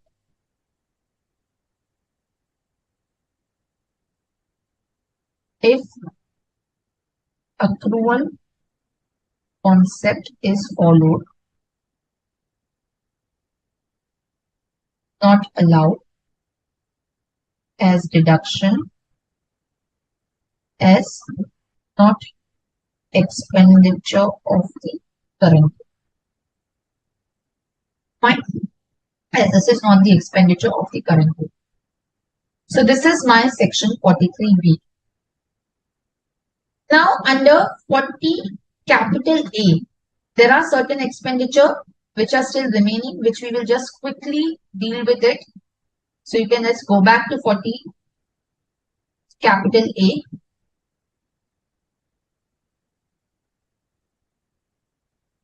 Let's go back to section 40 capital A. What is that?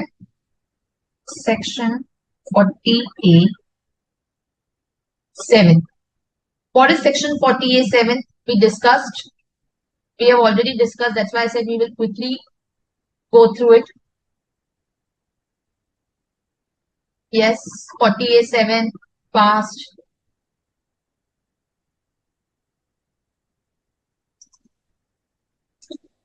Yes, students, faster. What is 40A 7?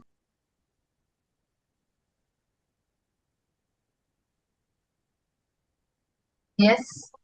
40A 7 is provision for gratuity. Remember, I told you that actual gratuity is allowed. Provision for gratuity is disallowed. Actual gratuity allowed. Under section 36(1)(5). Under section 36(1)(5).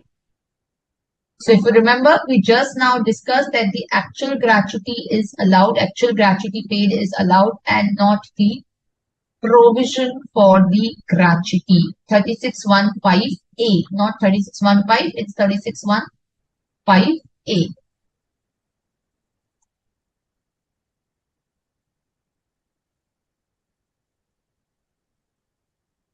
Fine. Section 40A 9. Contribution to unrecognized provident fund or superannuation fund or gratuity. So remember, I told you that any contribution to the unrecognized provident fund or gratuity fund will not be allowed. Okay? Yes. Are we clear? This is also in line with only RPF, SAF, recognized gratuity fund allowed. Fine. So this both we have already done it. So that's why I did not place a lot of emphasis on this particular point as well. Yes, students, is this very, very clear? Yes or no? Last one, 40A 13. Section 4813, you can write down read with ICDS 1.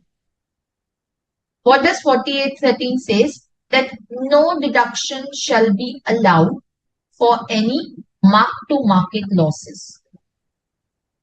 No deduction for M2M loss, except as allowable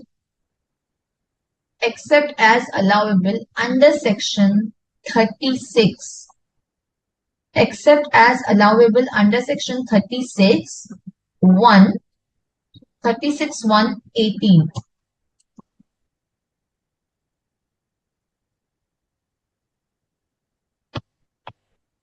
which is read with ICDS 6. So 36 1 13 refers to ICDS.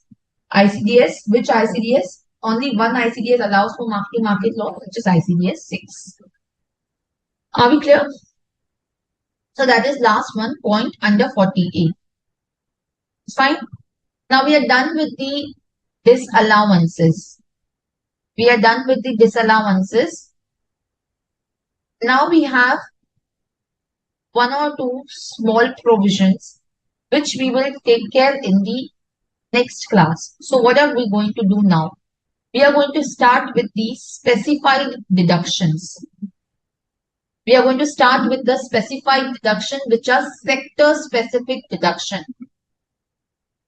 So we'll start with that, but I'll request, let's take a 5 minute small break, exact 5 minutes, and we come back because you also have to start assimilating. So let's take a small break of 5 minutes and then we come back. Okay.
With now the specified deductions.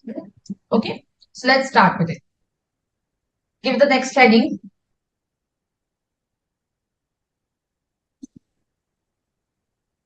Sector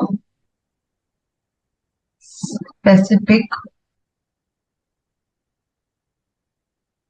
deductions. Sector specific deduction. Now these deductions, what you have done so far, section 36 was a deduction and section 37 and section 43B. 40 and 40A were disallowances. Now these were applicable to all the kinds of business or profession. But these deductions, what we are going to cover over here now, these are only applicable to the specific sector of the business. And that's why we are doing it separately. Secondly, these are certain conditional based deductions. Because these deductions are granted to promote the businesses, and therefore these are sector specific deductions which we are now considering. All of you with me, very focused for the next 1 hour. Because this is going to be the most important aspect of your examination. So please be with me. So let's start. The first deduction, or let's make a list of the deduction that I am going to cover with you. 33 AB and ABA. Section 35. You can write the name also over here. Tea, coffee, rubber development or site restoration fund. Next is, this is scientific research.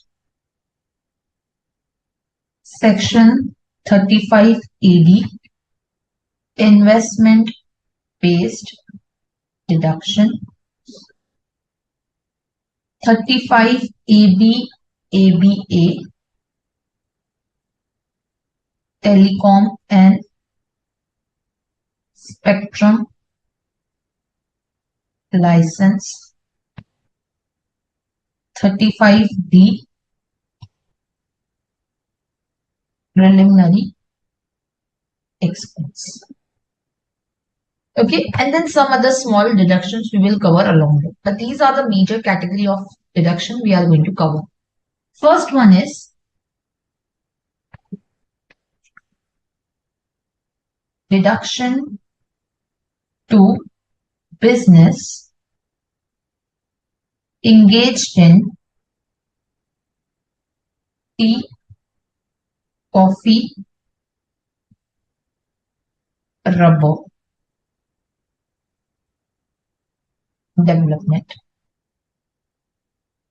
Now this means it is manufacturing plus plantation. Because if it would have been only plantation, then if you know, that is considered as the agricultural income. If it is only plantation, this is considered as agricultural income. Are we clear? So this is growing and manufacturing of tea, coffee, rubber development. Right? Because if it is in the case of only manufacturing, then it is what? It is exempt. Isn't it? So that is not covered over here. Okay.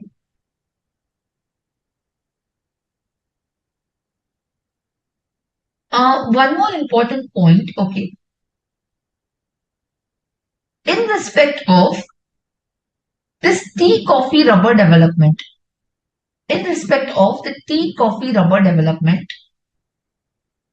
here they have the condition, because see, this is given to them in order to incentivize them to do the business of this, to promote this particular business. And that is why this is a condition-based deduction which we are going to discuss now. Now, who is the eligible business? Tea, coffee, or rubber. Growing and manufacturing of tea, coffee, or rubber. So just write down.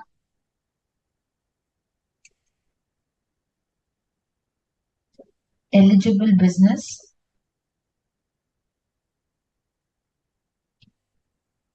Growing and manufacturing of tea, coffee, or rubber.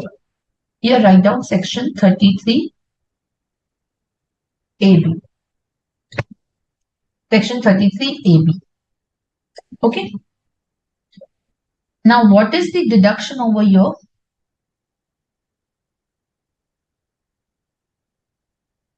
Quantum of deduction. Now the deduction over here is the amount deposited in the NABARD account or in the tea, coffee, rubber board. So basically these entities have to deposit the amount with a national bank or any account which is maintained with these boards before the 6 months, expiry of 6 months from the end of the previous year or before the due date of furnishing the return of income. So basically, these entities need to maintain this account. So here the deduction will be restricted to the lower of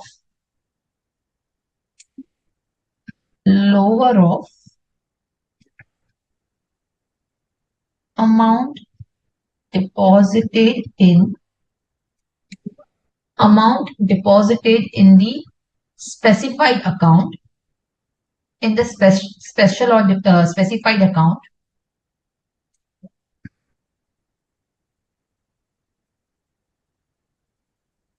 or second one is 40% of PGBP. 40% of PGBP, not 40% of total income, 40% of PGBP. So lower of these two amount. Okay. Now, what are the conditions for claiming this particular deduction? Here, first condition is that the accounts of the assessee should be audited as per section 44 AB, the due date of section 44 AB.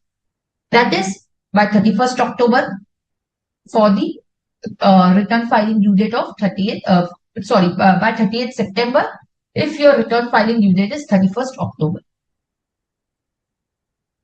So, condition, accounts of assessee are required to be audited. Fine. Now, what are the other conditions? Second one is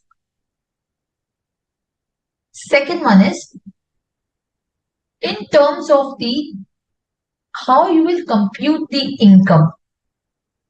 How will you compute the income? So here you will compute the income in this particular way. So as I said, the quantum of deduction which is there is amount deposited in a specified account or 40% of the PGBP. So you will start with your PGBP. You will start with your PGBP. From this, you will allow the deduction under 33 AB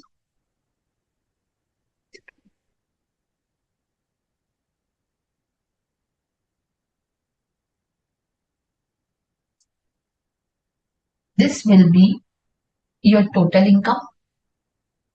Now, entire total income will not be exempt.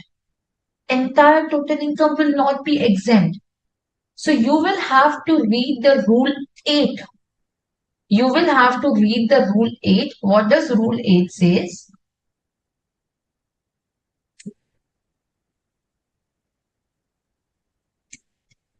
Since this is a composite income, here you also have the agriculture income as well.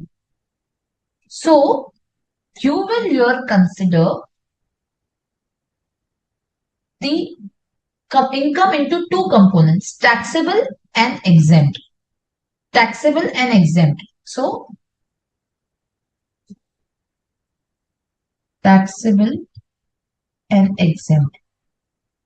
For the T, the taxable is 40%, exempt is going to be 60%.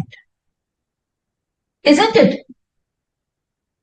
For the rubber, it is 35% and 65%.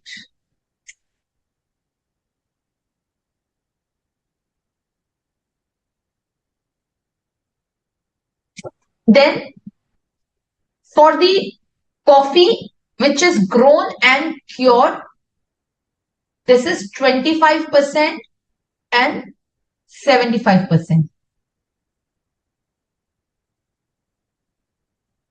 So coffee grown and cured 25% and 75%. And coffee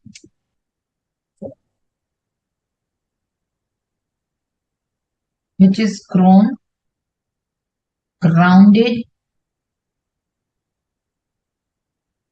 and cured. It is again the 40% and 60%. Okay.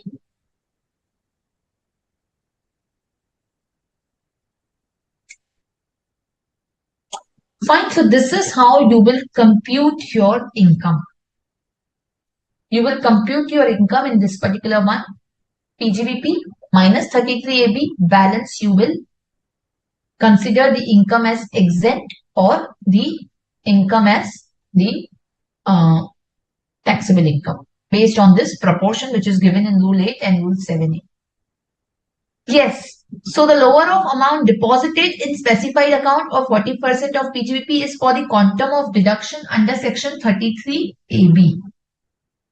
Then you have to again divide the income into taxable and exempt because this is a composite income. Amount deposited in specified account has to be deposited into the specified account earlier of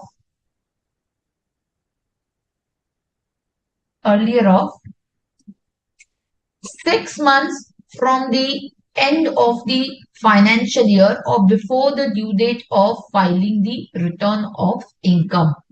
So amount has to be deposited before 6 months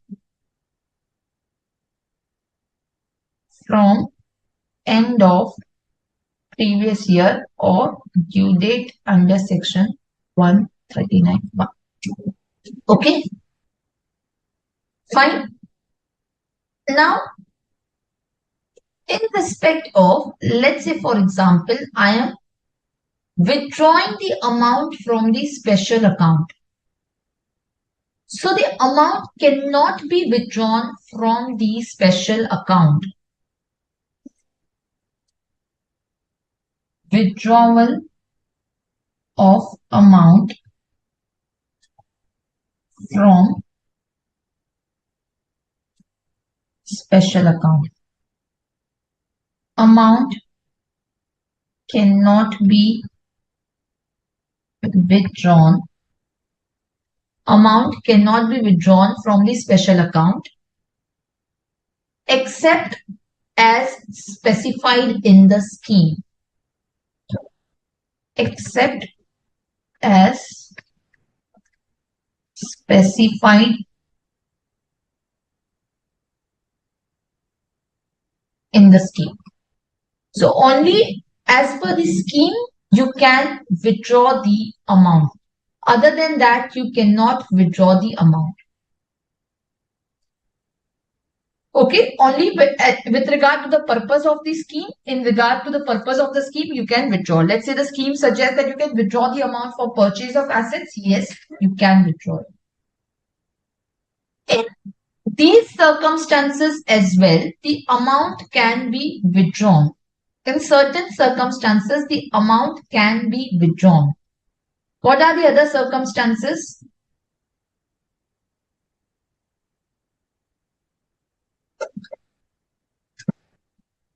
Amount can be withdrawn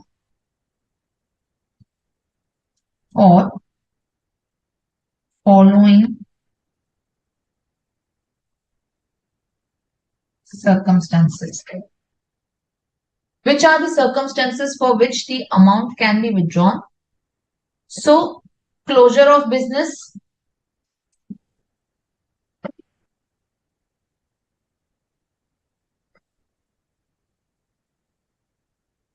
closure of the business, then liquidation, dissolution, death of assessee, partition.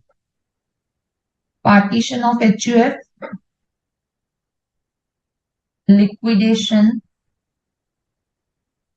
dissolution, death. In these cases, the amount can be withdrawn by the assessee.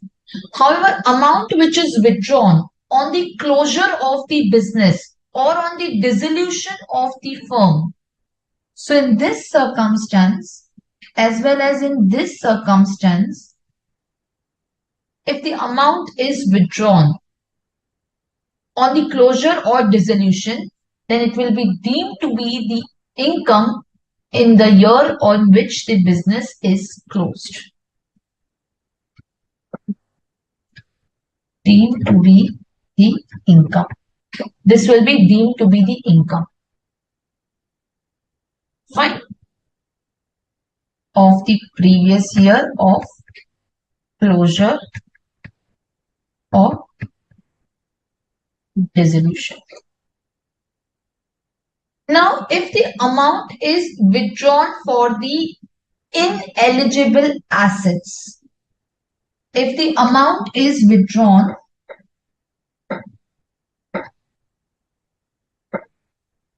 for ineligible assets, if the amount is withdrawn for the ineligible assets, then it will be deemed to be the business income. This will be deemed to be PGBP. Which assets are ineligible assets? The plant and machinery installed in office premises or residential accommodation. Installed in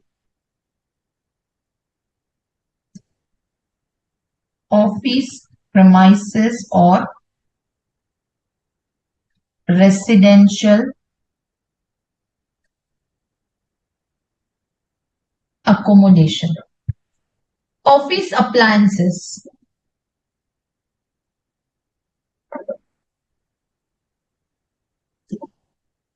Other than computers.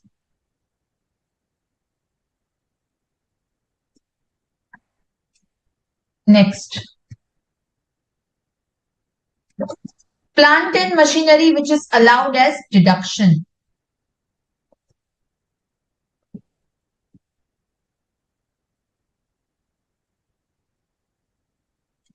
Plant and machinery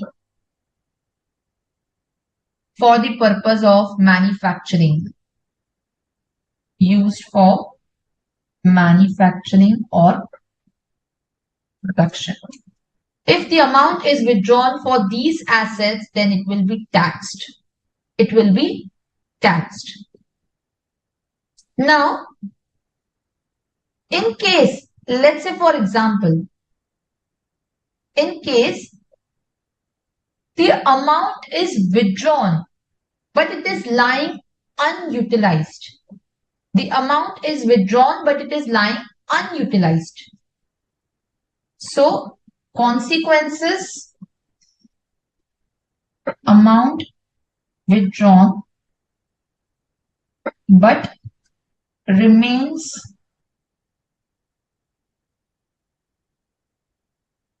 unutilized.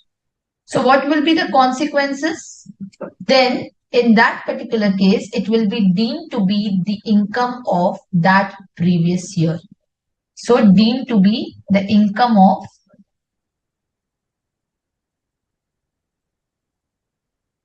the previous year of withdrawal. Okay, deemed to be the income of the previous year of withdrawal. Okay, then what if the amount is withdrawn? The amount withdrawn is utilized for paying business expense. Example, salaries. So if the amount is withdrawn, which is utilized for paying the business expense, then in that particular case, the deduction of that expenditure will not be allowed. The deduction will not be allowed of that particular expense. Why? Because the deduction you have already claimed when you have deposited the amount. Now, when you withdraw that amount for an expense, again, you cannot claim the double deduction. So once you have already claimed the deduction when you have deposited the amount, now when you withdraw that amount for paying, let's say, salaries, you cannot claim the deduction of salaries. So deduction of expenditure will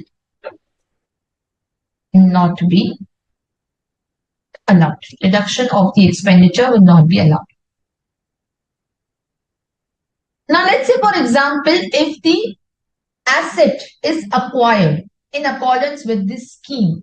Let's say the scheme provides that you can withdraw the amount and purchase a specified asset.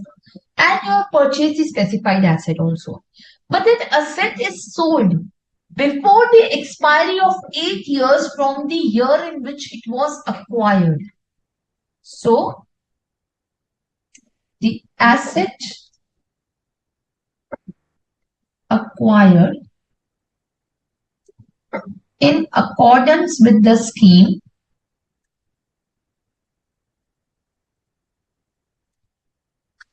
is sold or transferred before the expiry of 8 years from the previous year in which it was acquired. So in that particular case,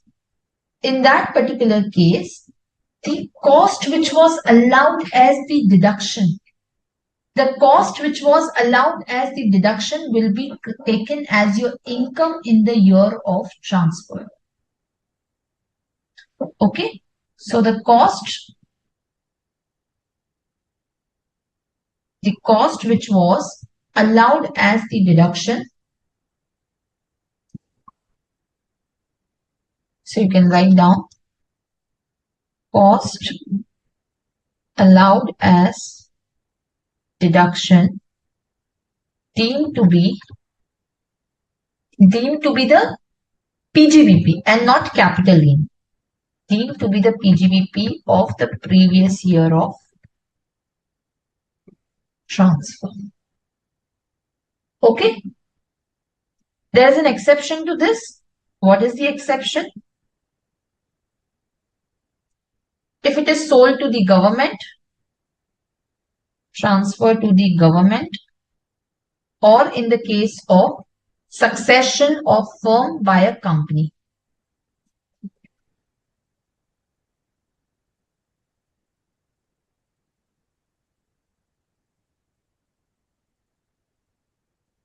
So in case of succession of the firm by company or transfer to the government, this will be allowed. Then there will not be any disallowances. Okay. So are you clear with this section? Yes or no? Section 33AB, is it cleared? Yes, students, this is very, very, very important section. Yes or no? Faster.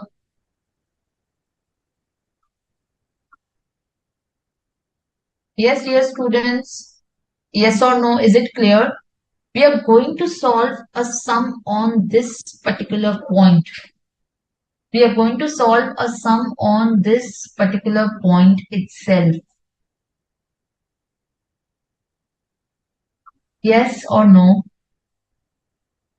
So just go through once again. I'm giving you 1 minute time.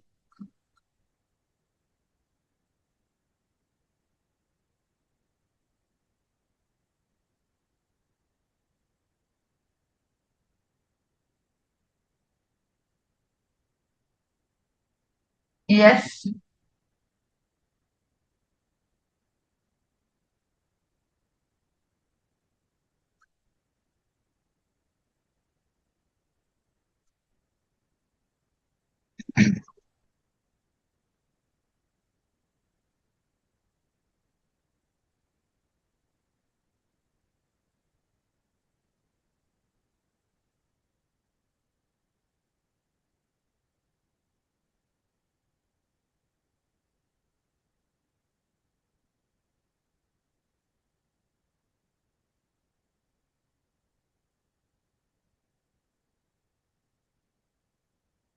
Yes, students.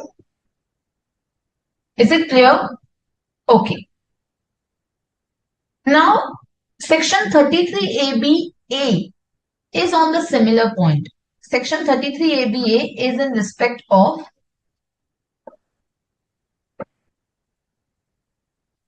site restoration fund.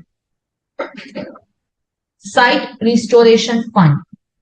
Now, this is also very, very similar. This is for the industries which are into the prospecting, extraction, or production of LPG. Okay, so you can write it over here. It's the same deduction which is there as 33AB. Only difference is that this is for the business of prospecting, extraction, or production of natural gas.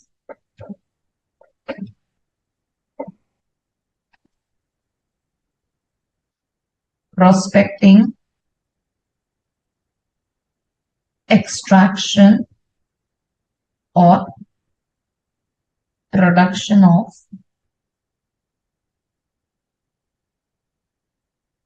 natural gas. Okay. So this is applicable for them. Here, the deduction is lower of amount deposited to specific account. So these industries also need to deposit the amount with the SBI or site restoration account with the ministry. But this has to be before the end of previous year. Unlike in tea, coffee, rubber, it was 6 months before the end of the previous year or by the due date of filing return of income. Here it is before the end of previous year or 20% of PGBP or 20% of PGBP. Again, the conditions which are here remain the same. That the amount cannot be withdrawn except for the specified purposes. Books of accounts need to be audited. You cannot get deduction for the plant and machinery in office premise or residential accommodation, office appliance other than computers, where the deduction is allowed of the plant and machinery or the plant and machinery for the manufacturing. And in case you close the account, the amount withdrawn, which is there from the account will be considered as your PGBP. Or in case you utilize the amount, for any expenditure, then you will not get the deduction for expenditure. Same thing what you did in 33AB. Or in case you not utilize the amount which is withdrawn, then it will be considered as income.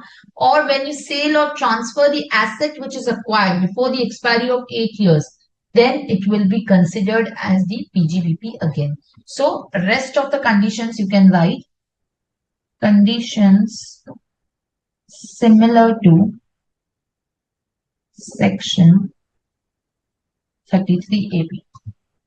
Okay. Yes, students? Yes or no? Yeah. Now, one important point that we missed out in 43B. I'm going back to 43B. Go back to 43B section. I missed out one point over here. There is an amendment in 43B. There is an amendment in 43B which we need to take into consideration. Be very careful. Very important amendment by Finance Act 2023. Now, what is that amendment? Let's try and understand. So, under 43B, there is one more payment which has been introduced. There is one more payment which has been introduced, which is sum paid. Write down in the red ink. Write down in the red ink. Okay.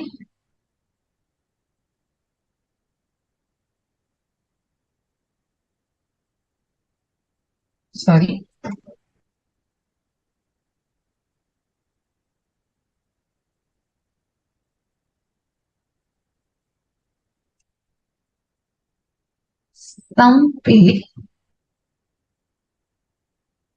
Sum paid to the micro, small and medium enterprise, MSME. Micro, small and medium enterprise beyond the time limit. Beyond the time limit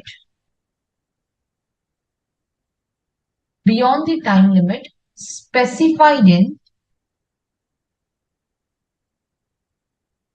section 15 of the MSME Act.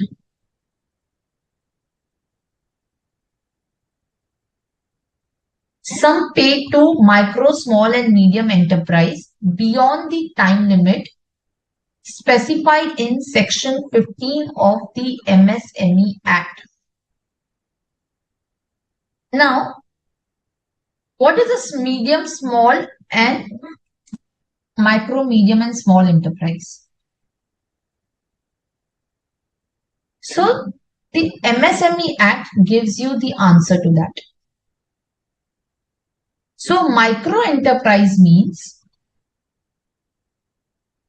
this is as per MSME Act, micro enterprise means in case where the enterprise is engaged in the manufacturing or production of goods. Or you can write down MSME definition like this. Engaged in manufacturing or production of goods. Okay. And this is secondly in services. Engaged in providing services. In case of manufacturing of goods,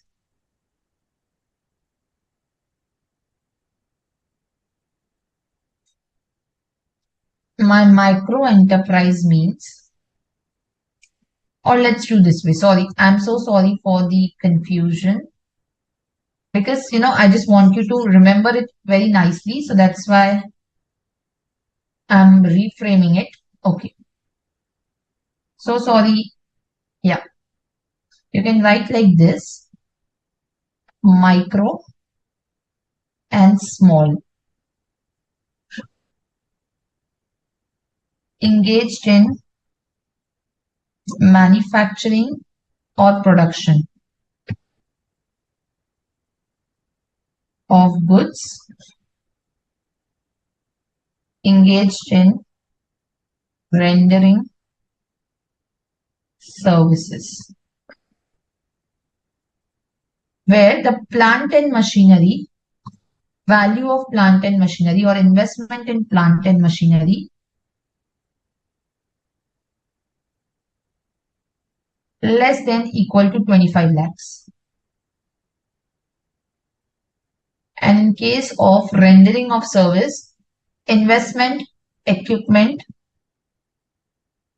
investment in equipment less than equal to rupees 10 lakh. For the small, again the same, engaged in manufacturing or production of goods and engaged in rendering of services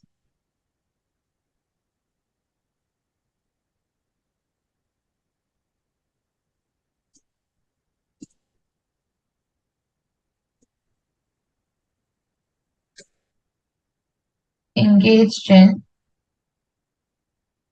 manufacturing or production of goods, engaged in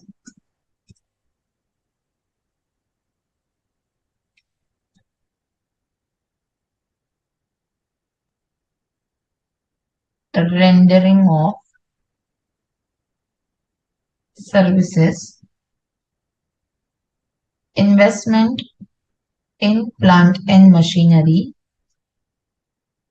greater than rupees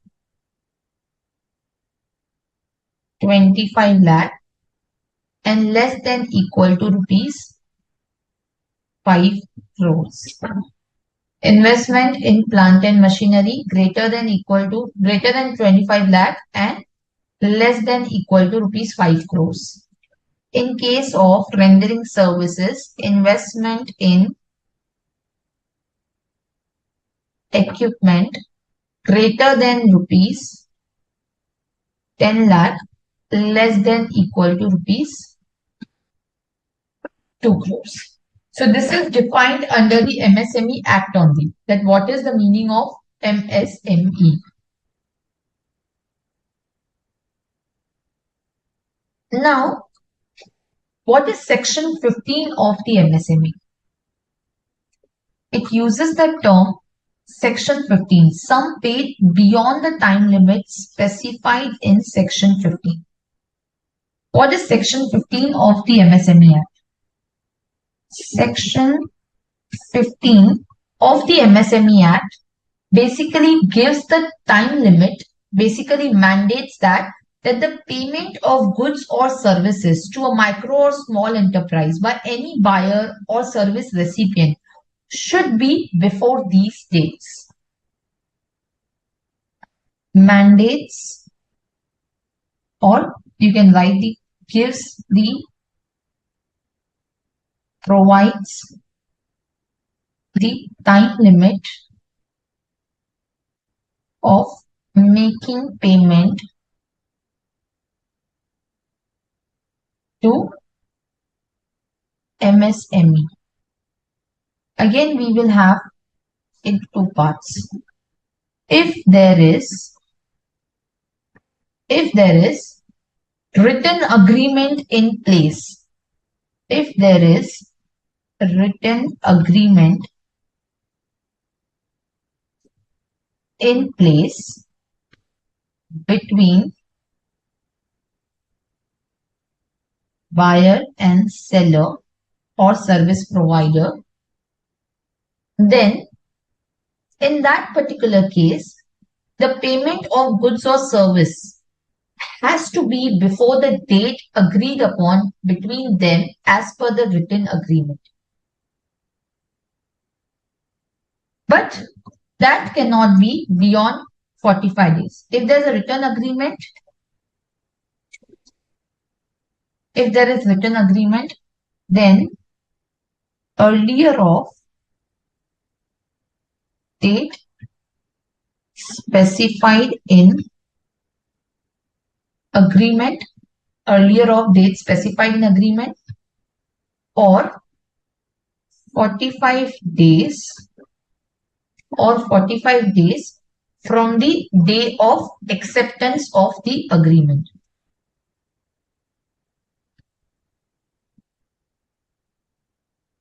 Acceptance of the agreement. So in case there is a written agreement in place, then date specified in the agreement or 45 days from the date of acceptance of the agreement. If there is no written agreement, between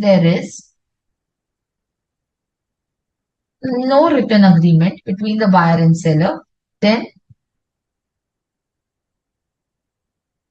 15 days. Then within 15 days, the payment shall be made. Now, understand one particular thing. Section 43B, what it is trying to cover? Section 43B is covering the sum paid to MSME beyond the time limit under Section 15. So, meaning hereby that any sum paid to MSME which is within the time limit is not covered by Section 15, is not covered by 43B. So, you can write down,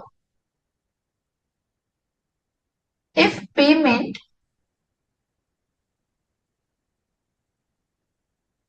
or you can write like this, payment to MSME,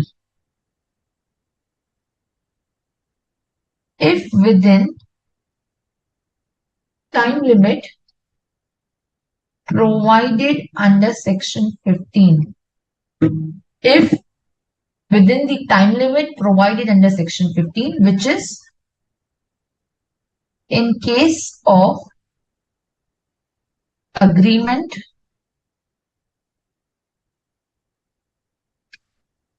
date under the agreement or 45 days, whichever is earlier, no agreement, then it is 15 days. Right? If the payment is made within the time limit provided under Section 15, then Section 43B not applicable. Section 43B is not applicable. Meaning what? You can claim the deduction. Deduction can be claimed of expense on accrual basis. Deduction can be claimed of the expenditure on the accrual basis. If it is not within this time limit, if not within the time limit of Section 15 of MSME, that is, it is beyond 45 days or beyond the date of agreement or beyond 15 days, then in that case, Section 43B will be applicable.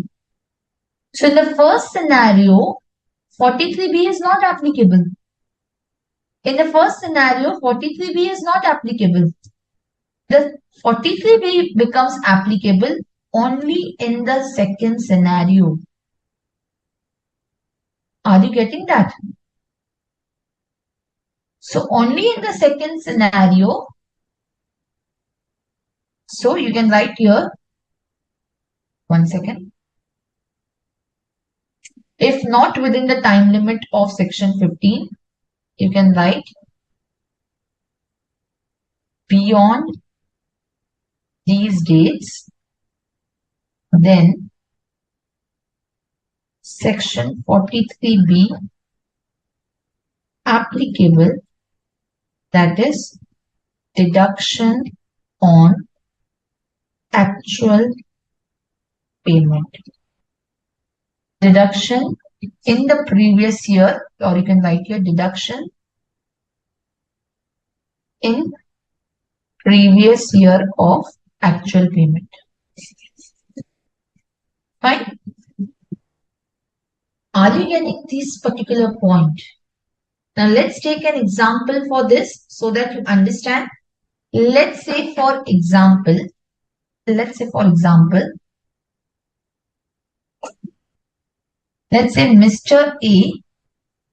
Mr. A has purchased the goods from Mr. B of rupees 10,000. This is a micro enterprise as per MSME Act of rupees 10,000 on 1st March 2024.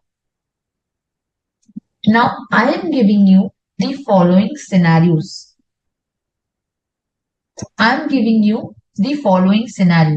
Now you have to give me the answer for that. Now what are the scenarios that are there? Okay, just write down. Let's say the due date as per, or let's say the date of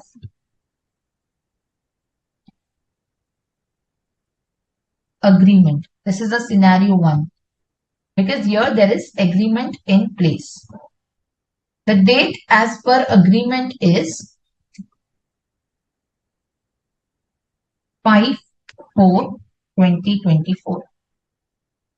5/4/2024, this is one.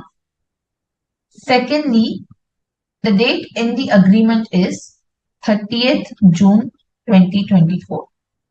This is scenario 1, A and B, two scenarios. Now, in this situation, if you look at it, if the sum is paid on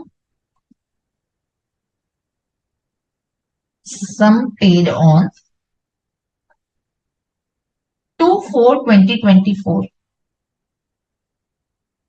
sum paid on 2/4/2024, and let's say the sum here is paid on 1st July, or let's say the sum, not 1st July, let's write it over here.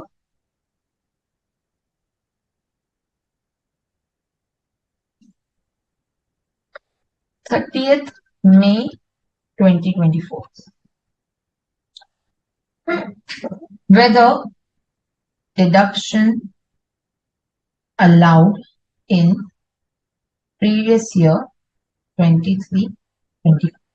Or you can give me deduction allowed in which previous year. Yes. Student, the question is in front of you. You have to give me the answer.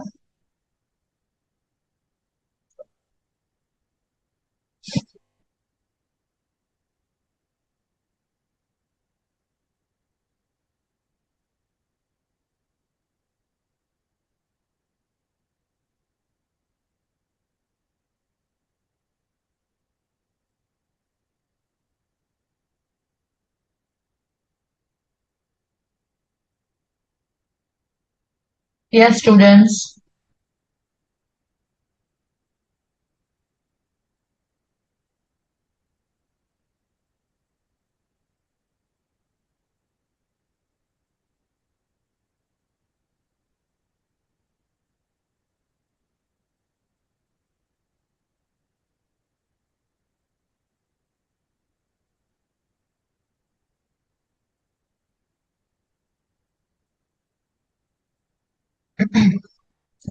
You can write down one more scenario over here, scenario 2. No agreement. So here the agreement is not there and the sum is paid on 1st April 24.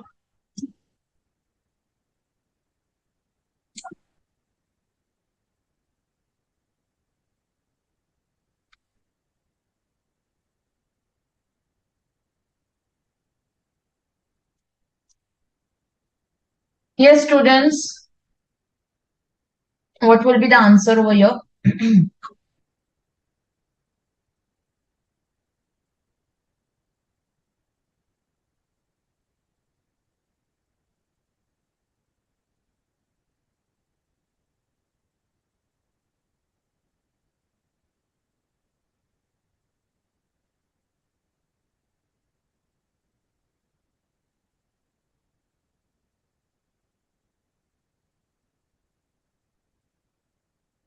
Yes.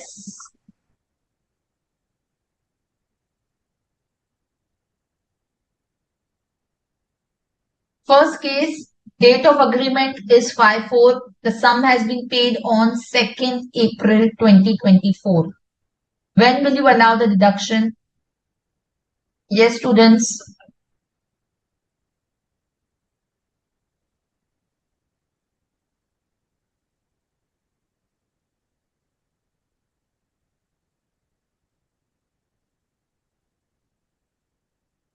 Are you with me?